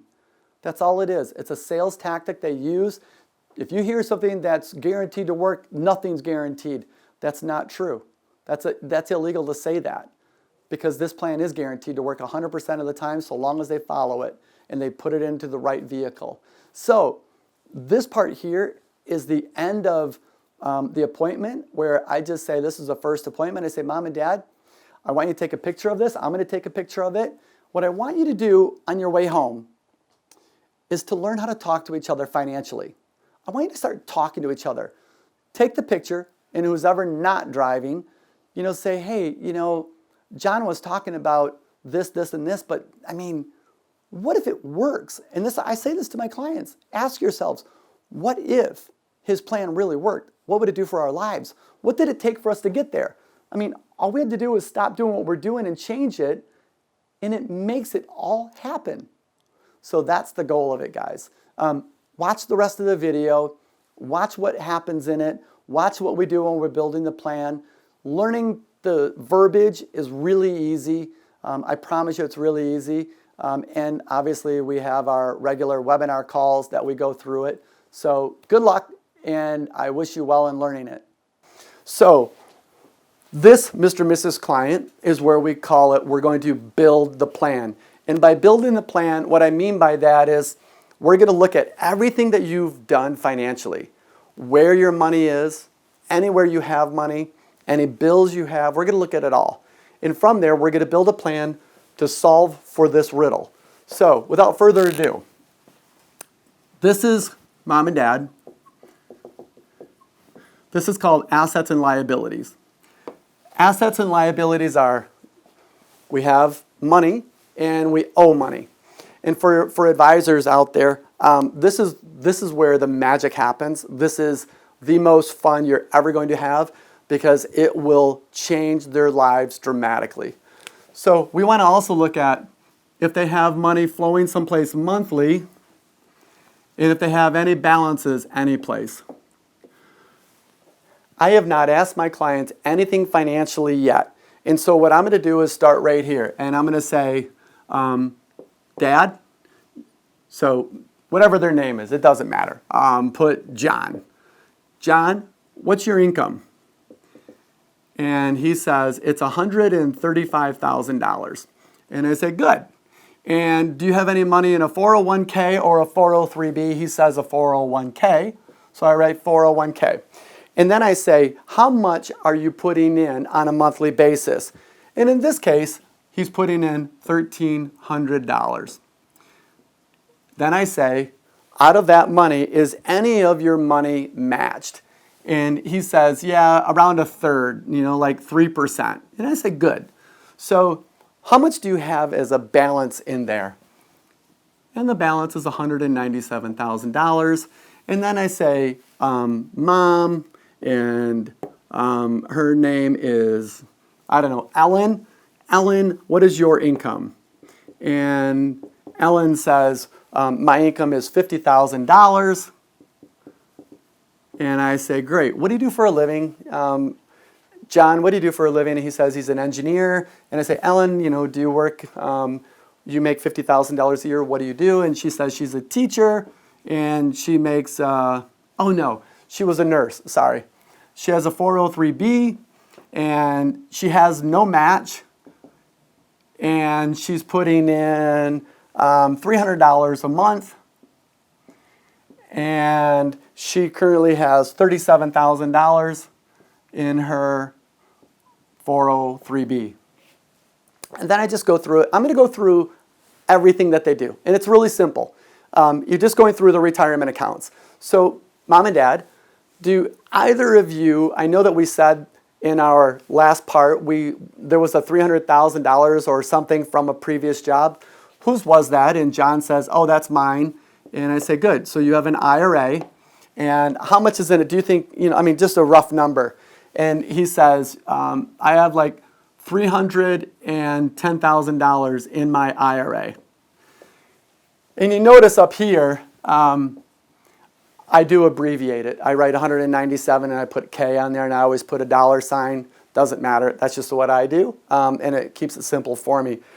So Mom and Dad, do you have any other IRAs or any other money? And the husband says, yeah, we started a Roth IRA a few years ago. And I say, how much money are you contributing to it?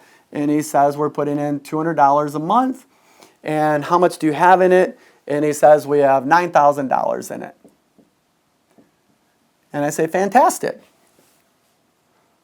So do you have any other money? And they go through here and say, well, yeah, we do, but it's in our savings account. I said, well, do you have any other money under management?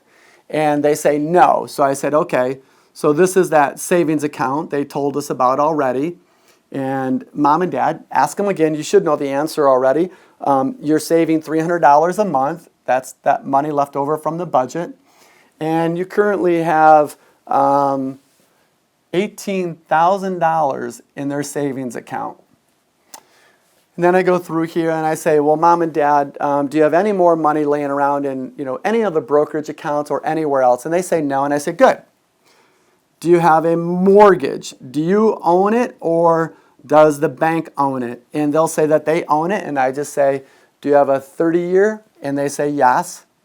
And then I always ask this next question. I just assume that they've refinanced it, because the national average has people refinance every 6 or 7 years. And so I just say, Mom and Dad, when was the last time you refinanced it? How many years do you have to go? And they say that they have 22 years to go. And then I say, Mom and Dad, how much is your home worth today? If you threw it on the market, how much do you think you would get for it today? And in this case, they said $360,000.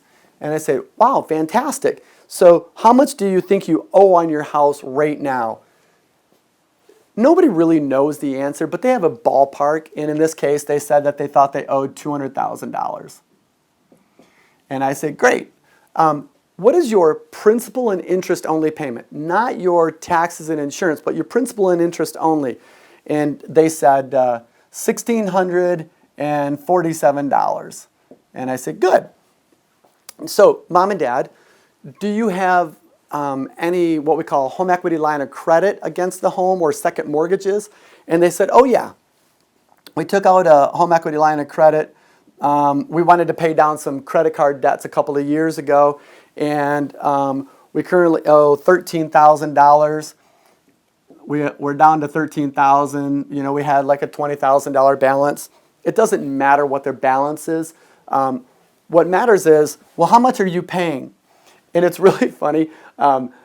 Something about this, it cracks me up, because parents will say, well, we only do principal, we only do interest payments on it.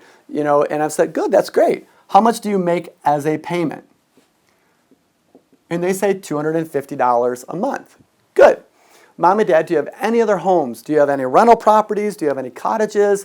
Do you have any lakefront property? Anything like that? No? Okay, good.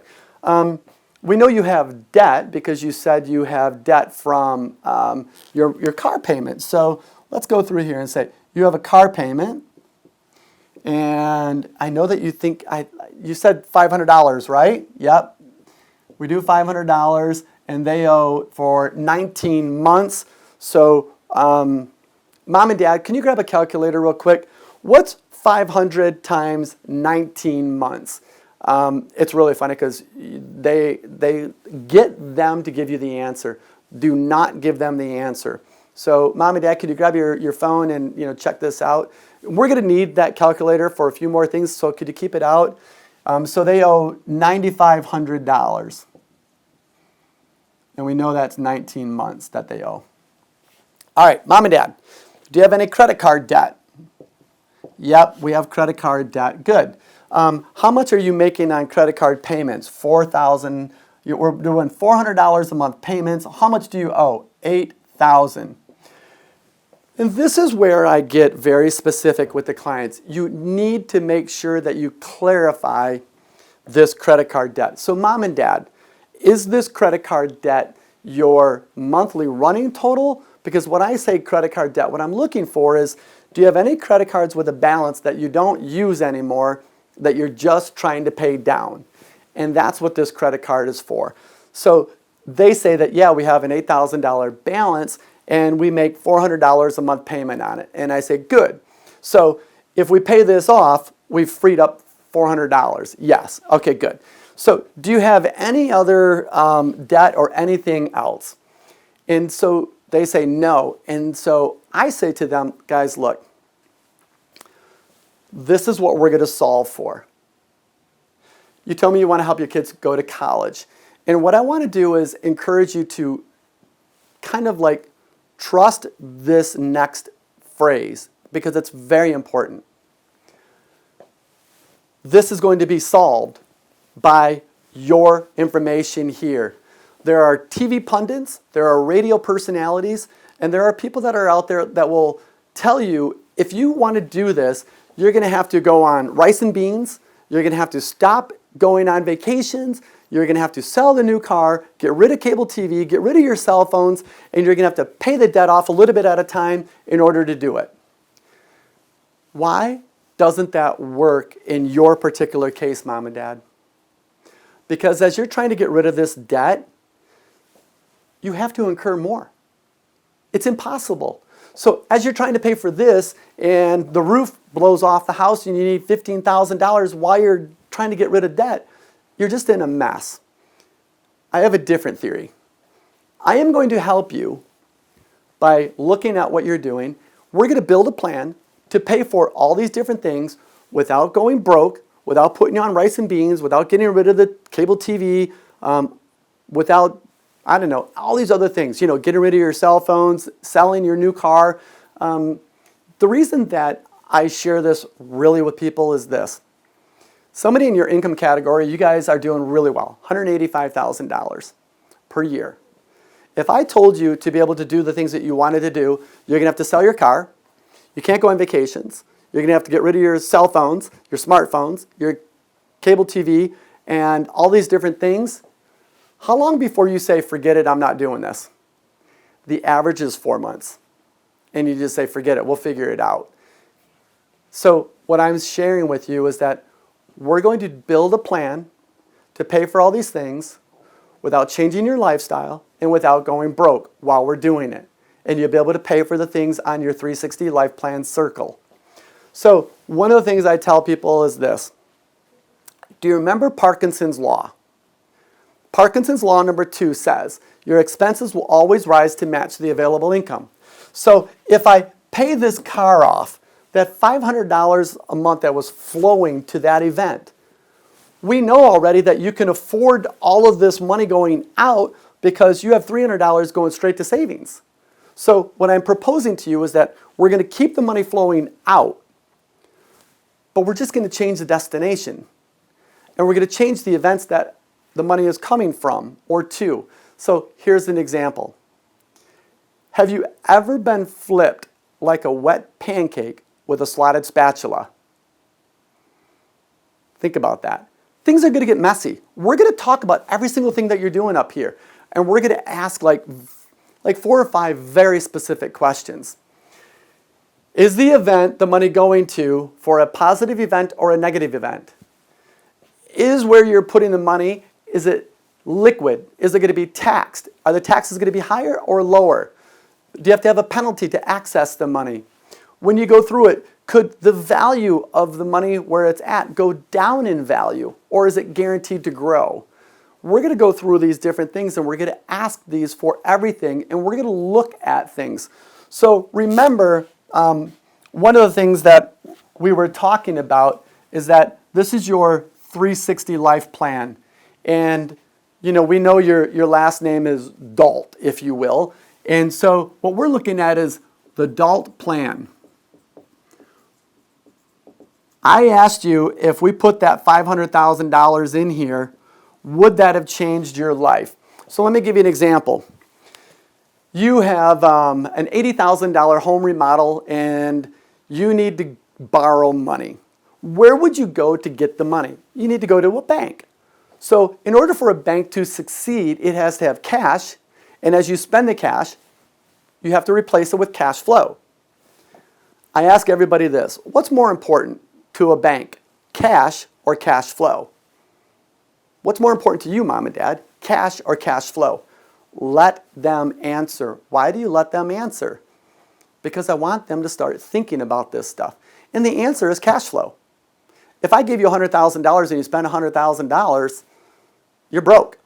But if I give you $100,000 and you're putting $5,000 a month into it to replace the money that you're taking out of it, now I've got an ability to take money out and I'm replacing it. So cash flow. So in order to build a Dalt plan, we need cash and we need cash flow. So as we look at things, if we were to pay this $500 car payment off, remember Parkinson's law says the second you pay something off, poof! If you don't have some place to put it, that money disappears in a split second. So if we pay off this car, we want to put that money flowing into cash flow right over here. So what we're going to do is we're going to try to build a vehicle over here, the Dalt plan, that has a lot of money in it and a lot of cash flow going into it so we can pay off the things that we're paying over here. So I hope that makes sense to everybody. So let's go through this without further ado. I always start with the most difficult thing, and we're going to ask you, mom and dad, a lot of different questions about everything. And I go right here to this. And I say, mom and dad, you told me where you had this money, it wasn't guaranteed to grow by the time you got to retirement. So let me ask you a question. What was the purpose, like here, this money goes into here, and when you switch jobs, you put it over here into this IRA. What was the benefit? What were you told was the benefit of putting money into a 401k? What's the benefit of an IRA? And it's pre-tax money. Well, it helps our taxes go down that year. Good. So is the place where it's at or the event that it's for a positive or a negative? It's for retirement. That is a positive event. Woo! We get to retire. That's a good thing. Where it's at, is it a positive or a negative vehicle? And this is where we're going to ask some questions. Right now, you told me that the money went in there pre-tax, and it went in there so it could lower your taxes today. This is where I'm going to logic questions. Currently, the federal government is in debt $22 trillion. And the only way the federal government makes money to pay down the debt is by taxes. Do you think in 21 years when you retire to go take your money out, do you think taxes could be more than they are today, equal to what they are today, or less than they are today? Do you think our taxes will go down in the next 21 years, stay the same, or go up? 100% of the clients, 100% of the time will say, well, it has to go up. Good. So taxes are going to go up. So Mr. and Mrs. Client, where you have that money, can you access it? I mean, if you needed to take out $100,000, could you? And they'll say no. You're going to say, well, are you sure? And they'll say, well, yeah, you can, but you got to pay taxes. And I say, oh, what else do you have to pay? You're not 59 and a half. What else do you have to pay? We have to pay a penalty. So the way that you access it, it's not a good vehicle because you can't access it because there's no liquidity value to it. So I want to paraphrase this to you, and I want you to think about this a second. You're telling me that you're putting your money into a vehicle that you can't access, that it could go down in value, and you guaranteed me that the amount of taxes that you're going to pay when you take it out is higher than it is today. It doesn't sound like a good vehicle. My point is this. If you could get this into a vehicle that it was guaranteed to grow in and you couldn't lose any money, that's what you should do with that product right there. This money right there, you should put it into a vehicle that you know it's going to be there. And I'll show you how we do that later. This thing is called a Roth IRA. What event is a Roth IRA for?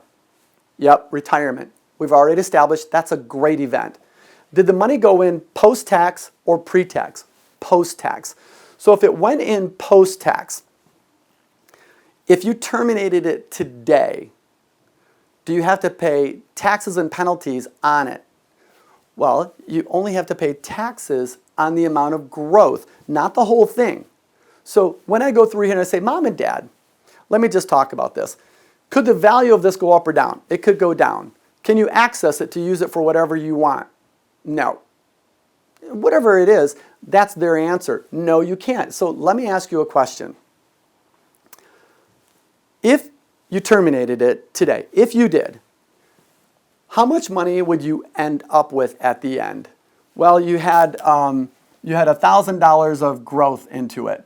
So you'd have to pay taxes on that, and you'd have to pay a penalty on it. So you'd lose about $1,000. If you terminated it today, you would end up with about $8,000. So let me ask you this fun question. Hypothetically, you already know that if we terminated it, you would end up with $8,000. If you got to retirement, between now and retirement, we have 21 years. How much do you think this $8,000 would grow to? I mean, if everything went right, how much do you think it would be worth? Well, as a matter of fact, we didn't do anything.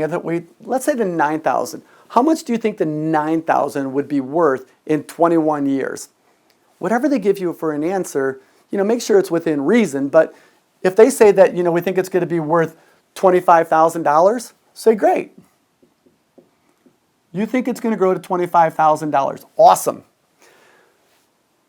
Hypothetically, if you terminated it, and this $8,000, so you're thinking that it's going to grow like 150%. So if I could terminate this and make this grow to $23,000, if I could show you how, if you terminated this today, and we just demonstrate this for you, if I could take the $8,000 and turn it into $23,000 for hypothetical reasons, for demonstration, would you let me use it to show you how we could help this plan and build this plan? Well, yeah, of course. Good. So if we have this $8,000 right here, we've terminated the Roth. You decided that that's what you wanted to do because there was a benefit to it. Where could you put that $8,000? Now remember, there's a new Parkinson law that just got introduced to us. Parkinson's law number 3.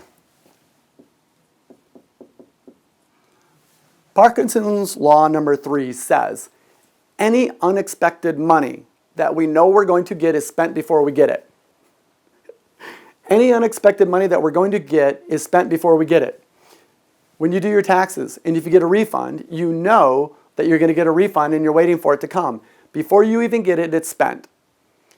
You're going to get an inheritance, and the inheritance is coming in and it takes 6 months to get it.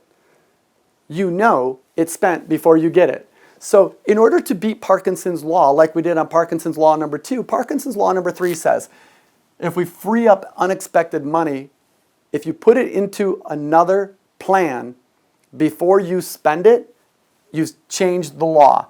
So where could we put this $8,000? We put it right here. Right on the cash side. If we terminated this Roth, that $200 that was flowing into it, since we terminated it, it's not going to go there anymore. But remember, Parkinson's law number 2 says We've got to make that money and put it over here. So the $200, we're going to put it over here.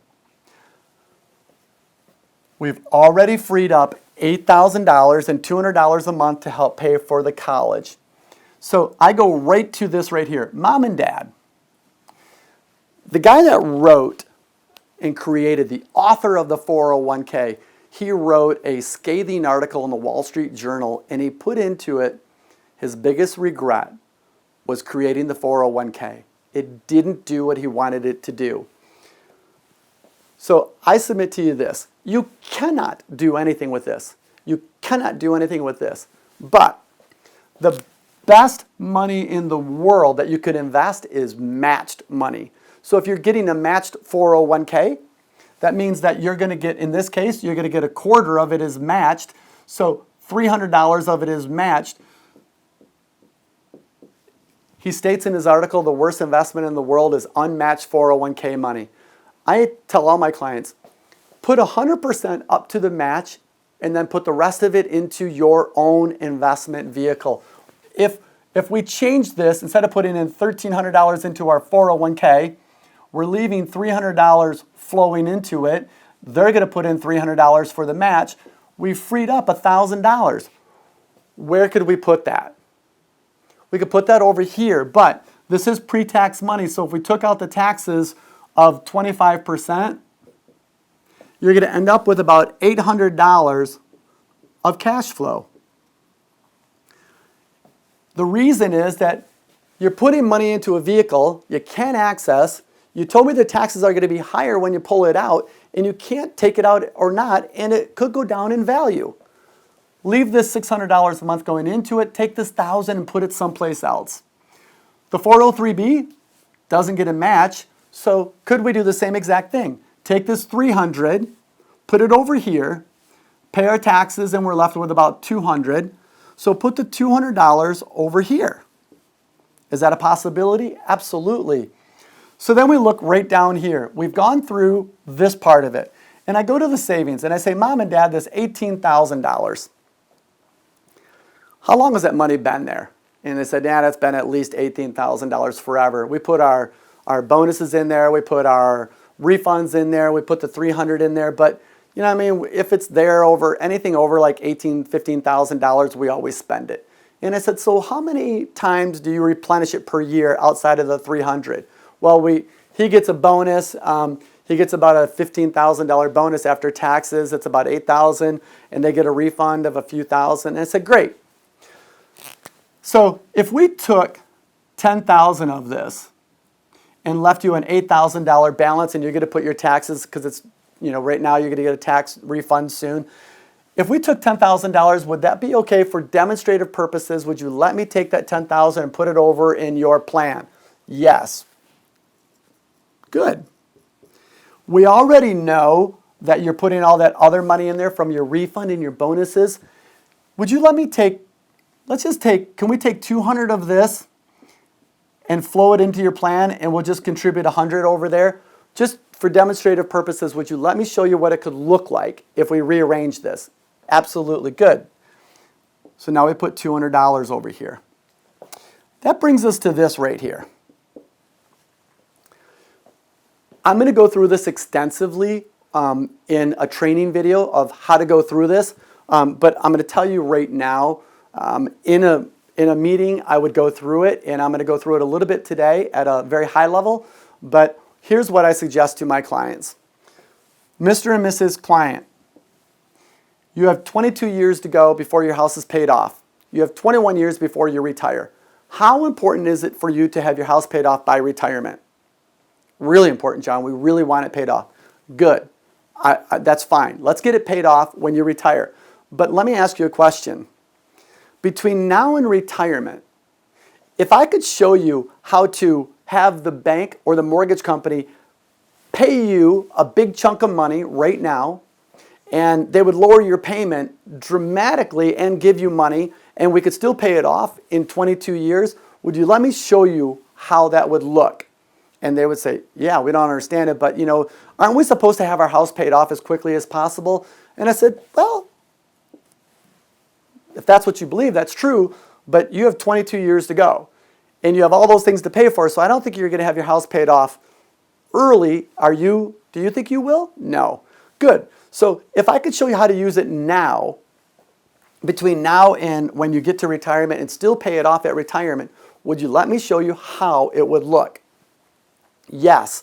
So mom and dad, you have a $360,000 house. I want you to get your calculator out. $360,000. We need to leave 20% in for equity. So if I multiply that by 80%, that means we'd have $288,000 available to refinance. We pay off the first mortgage of $200,000, and you would get a check for $88,000.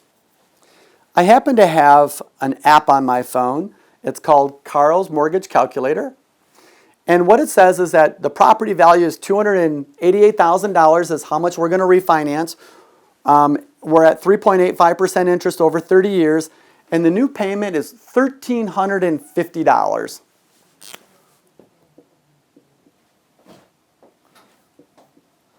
$1,350. Their current payment is $1,650, so we would free up $300 a month. And this is where it gets fun. Mom and dad, I want you to think about this. You're going to refinance your house. The bank's going to give you $88,000, and they're going to pay you $300 a month to refinance your house for another 30 years. We're still going to pay it off in 22 like you wanted. How many times would you do that over and over again? 100 times. So if we refinanced it, we put the $88,000 right over here, and we freed up $300 a month, so we put the $300 here. So what we've effectively done is looked at all the assets that you have and done some rearranging and some hypotheticals. But I want to show you this. We have a home equity line of credit. We need to get debt-free immediately. So right now you have $106,000 of cash in your bank, but we need to get debt-free, so we're going to take out $13,000. So if I take out the $13,000, we're going to have $97,000, right? We have $97,000. We've paid off the home equity line of credit. But by paying that off, we freed up how much money? $250. We have a car. We owe $9,500 on it. So let's just put $10,000. Let's just take $10,000 to pay the car off. That leaves us with $87,000. How much does that free up? That $500 goes over here. We have a credit card debt of $8,000. I'm going to pay off the $8,000. That leaves me $79,000. I've now freed up $400. Mom, do you have a calculator? 200 plus 800 is 1,000, 1,200, 1,400, 1,700, 1,950, 2,450, $2,850 a month. By rearranging where your money was, you freed up, without changing your lifestyle, you freed up $2,850. You had only $300 available, but now we've got $2,850 available. So let's do the little calculator. 2,850 times 12 is $34,200. So, Mom and Dad,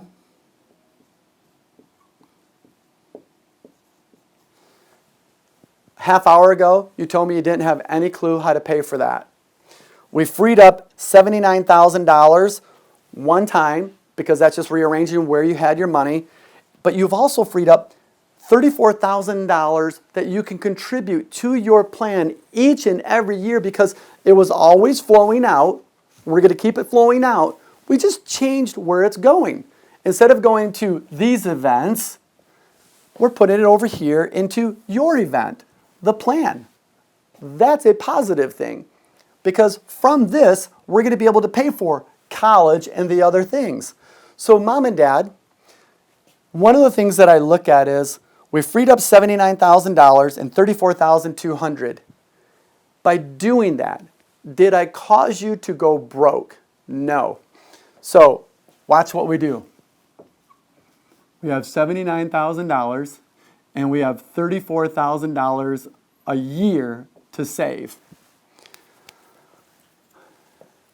I want to show you how this all works. I'm going to erase this, but I want to prove to you that what I've done will work in solving your financial riddles, the things that you needed to figure out. So mom and dad, in 2020, you have $79,000 going in one time and $34,000 that we're going to put in each and every year. So at the end of year one, we don't have any college to pay for. So if we added this up, we have $113,000 at the end of year one. And in 2021, we have our first kid going to college. Our first kid going to college is going to cost $20,000. But I want to introduce you to the Department of Labor study. The Department of Labor study says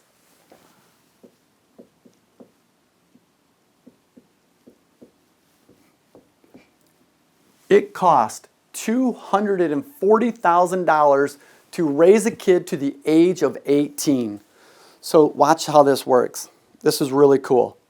$240,000 divided by 18 years is $13,000 a year. Divide that by 12 months. That works out to be $1,100 per month. It costs you $1,100 a month to raise that kid. Put your thinking cap on, advisors. Parkinson's law says your expenses will rise to match the available income. And when you free up a debt, the money that the money was going to, if it stops going to that event, it poof, disappears in 1 second. Child number one goes to college right here. They're going to be living in a dorm. They're no longer at home. This pays for their food. This pays for their groceries, everything else. So if they're gone and they don't live at home, and by the way, you're going to educate them, we're going to help you with it, they're going to get a job and they're going to cut you off financially. In order to do that, what that's going to do for you is free up that $1,100 a month. And you're going to get pushback from parents and they're going, I'm never going to see that. And I'm going to say, okay, wait a minute. I will tell you that's what I do. When a kid goes to college, I know between travel sports, music, if a kid gets into ice skating or equestrian, I guarantee you you're paying over $10,000 for that kid. When they go to college and that event is cut off, by the way, that includes food, their clothing, their hair, all these different things. They're on their own now. They're gone. They're off your payroll. That $800, watch what this does. In 2021, you have 800 times 12 is 9,600. Let's just call it $10,000. This $10,000 was going to pay for your kids. They're off the payroll. So this is now your money. So this $34,000, we add to the $10,000, you now have $44,000 a year that you're saving, but we have to pay for the $20,000. So we take out the $20,000 and we're left with $24,000 to add to this balance. 24 plus the 113 is $137,000. In 2022, we still only have one kid for $20,000. We take the 44 minus the 20, we have 24,000. So we add the 24,000 to it, right? So you have 161,000. In 2023, watch how cool this gets. If this applied for child 1, doesn't it apply for child 2? So in 2023, We get to add $10,000 to our $44,000. It's $54,000, but we have 2 kids in college, and the cost is now $40,000. After we pay for it, we're left with a net of $14,000. And in 2024, we're going to repeat the exact same thing, so we're left with $14,000, which is a $189,000 balance. And in 2025, watch how cool this gets. We paid off, child number 1 graduated. We still have the $54,000 going in, but now we're only taking out $20,000, so we're adding to our balance $30,000, so now we're at $219,000. In 2026, our last child, last year of college, it's going to cost $20,000 from the $54,000. We have $30,000 left over, so that $30,000 gets added to this.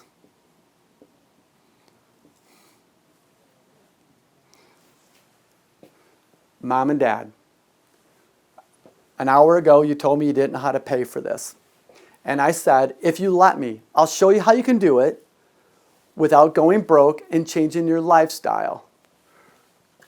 And you'd be able to pay for the other things on your 360 life planning circle, like your weddings and other events.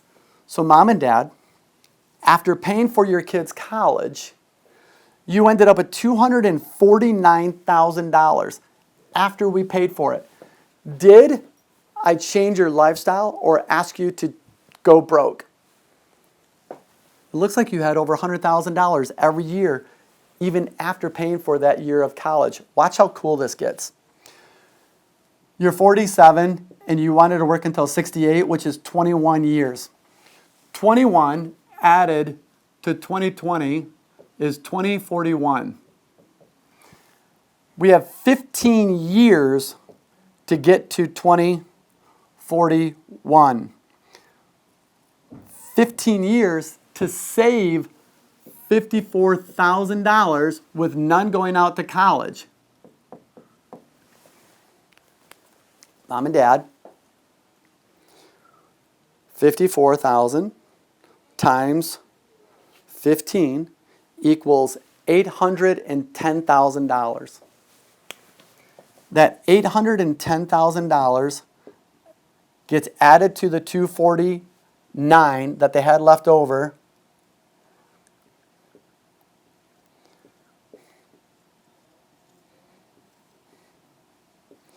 $1,059,000.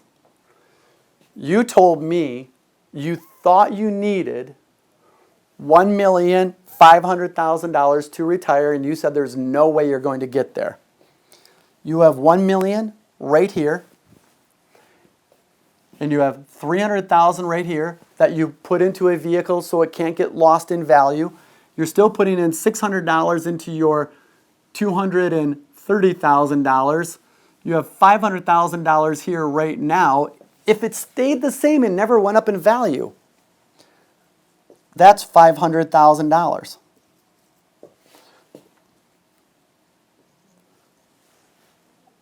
But what's cool about this number? This $1 million that you have right here, that's all principal. There's been no interest added. That's just straight principal. But what if you could get, say, straight 5% every year guaranteed so your value didn't go down? If you did that over this 21-year period, you would just multiply this by 1.4%. So add about $400,000 to this for growth. So that takes you to $1,959,000. You said you wanted your house paid off at retirement. You refinanced it for $280,000. You're 21 years after, 21 years later, you probably have, I don't know, $50,000. You have $1,959,000. Could you pay off your house now? You have a wedding right here. Your last kid's in school. You need $20,000 for the wedding or $15,000. Could you take out of there without and pay cash? Any problem? Absolutely.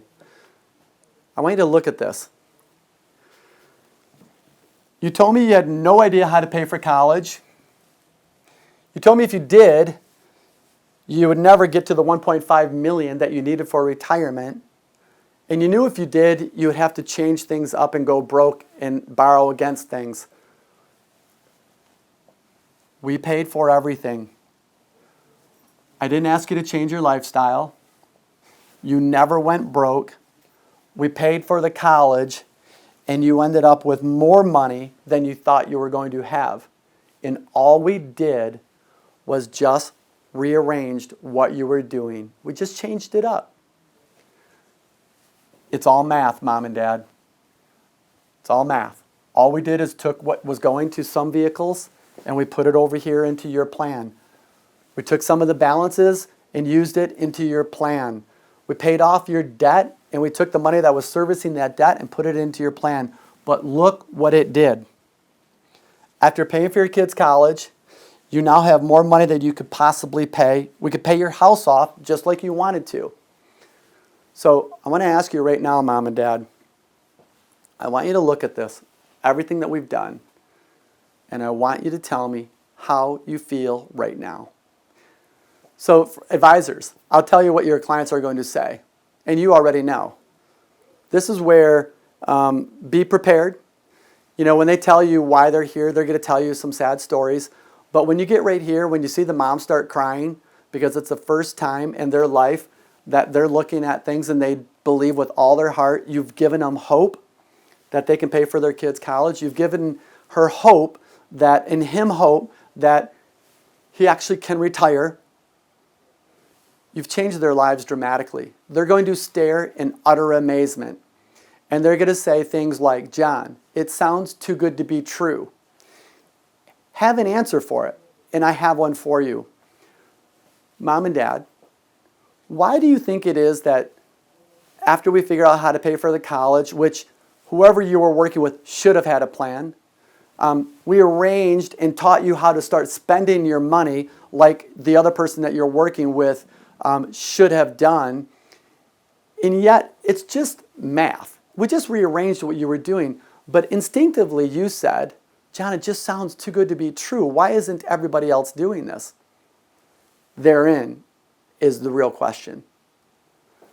Why aren't you doing this already? Why didn't your planner already show you this? I have the answer. It's because every one of us are a byproduct of what we've been educated on. Meaning this, everything I know, I've been educated on. I built this system by educating myself. I went out and asked parent after parent after parent after parent, look, you met with me, you didn't do it. Why didn't you? They told me exactly what their fears were. Their fears were they have a lot of expenses coming up, they know they can't pay for it. They told me that they wish they had a vehicle that they knew that they would have retirement covered. They wish they had a plan to pay for things. And so they told me all these different things. So when we built this, when I built this 13 years ago or 12 years ago, I built it with this in mind. It has to work because my clients told me what they wanted. They told me what they weren't getting from other advisors. And so if I could show them how to rearrange and get what it was that they were looking for, it has to work, and they love it. Why do they love it? Because it's what they're thinking. This plan is all about what they're thinking. So, Mr. and Mrs. Client, if it sounds too good to be true, maybe it's because the person that you're getting advice from hasn't been educated on how to do it this way. So here's what I submit to you. Mom and Dad, when you get advice from somebody, is the advice that you get always in your best interest? If the person that you're getting advice from makes $5,000 a year, no matter what, if your account goes up or down and they don't build a plan for you to do anything, the advice that they're giving you, is it always in your best interest? I don't know the answer. I know you do. But here's what I submit to you. In an hour, I took you from no idea how to pay for it. I told you we would do it without changing your lifestyle or going broke. And you would have more money in retirement than you could possibly spend. That's what this plan is. So when you say it's too good to be true, the question is, why are you saying that? because it's not too good to be true. This is all math. You saw me do it right in front of you. So here's what I'm going to ask you, Mom and Dad. We're done for today. This is the end of the first appointment. I want you to take a picture of this. I want you to take a picture of it, and I'm going to take a picture of it as well. And what I'm going to do is ask you guys to do me a favor. On your way home tonight and tomorrow, and I want to see you guys back in here in a couple of days, I want you guys to start talking about this stuff. Like, I want you to ask each other questions. Honey, what if what John says really would work for our family? I mean, what if we really could do those things? And what if those results were really possible for us? How would that make you feel? And when you come back in, I'm going to tell you this right now. This is the plan that I would give you. If this were me, I would do this exact plan. But I want you to be able to look at it, and when we get back, you're going to tell me on the things that we've discussed, which of these are you going to do? Which ones do you love? Which ones do you not love? Do you have questions about it? We'll go through everything, because what I want you to do is tell me it's your plan. But more importantly, I want you and Mom and Dad, I want you two to start talking about finances. I read a statistic one time that says 82% of all divorces are a result of financial struggles in a family. But if we could solve all of your financial struggles in these meetings, what would that do for you two? I know it would change your life. I've seen it happen in thousands of people's lives when you get their finances in order and you have a plan that works. It works awesome. So get your calendars out. Let's look at our, and this is what I do with my clients. I just say, hey, can we get your calendar out? I'm going to need you back in here in the next 2 or 3 days. Same time tomorrow, like 3 o'clock, or the next day, 3 o'clock or 2 o'clock. All of my appointments are 9 to 5. All of my appointments are between 9 a.m. and 5 p.m. Why? This is really cool, Mom and Dad. This is really cool, Mr. and Mrs. Advisor. I want you to think about what we just did. I am 100% confident in what I do. I know that this will work every time, and it'll work for you. But what I want you to offer to your clients is this. I will tell you that I am more important than an attorney, and unless you have a life-threatening disease, I am more important than any doctor appointment. I'm going to change your life financially, which is going to help your spiritual life, your emotional health, your physical health, and your relationship. My office hours are 9 to 5. You wouldn't see a doctor going to your house at 9 to 5. I mean, after, they wouldn't go to your house, period. But you're not going to go see your doctor at 8 o'clock at night. I'm telling you that my office hours are 9 to 5. And so I know you're going to be excited to see how and what we do next. Because we built a beautiful plan. I want you to own it. But we need to be able to find some place to put this money. Right, Mom and Dad? We need some place to put this money. And so in our next appointment, what we're going to do is figure out where to put that. And that's the end of it, guys. That's the end of the first appointment. There's 4 easy steps. The solve, the circle, building the plan, and proving it. In our next appointment, we're going to build the solution. It's a one-step close. It's the close, where we put it. And then what we'll do over time is put this all, break out into little teeny snippets on how to talk to everything. So, without further ado, thank you very much, and I wish you well on your journey. Bye.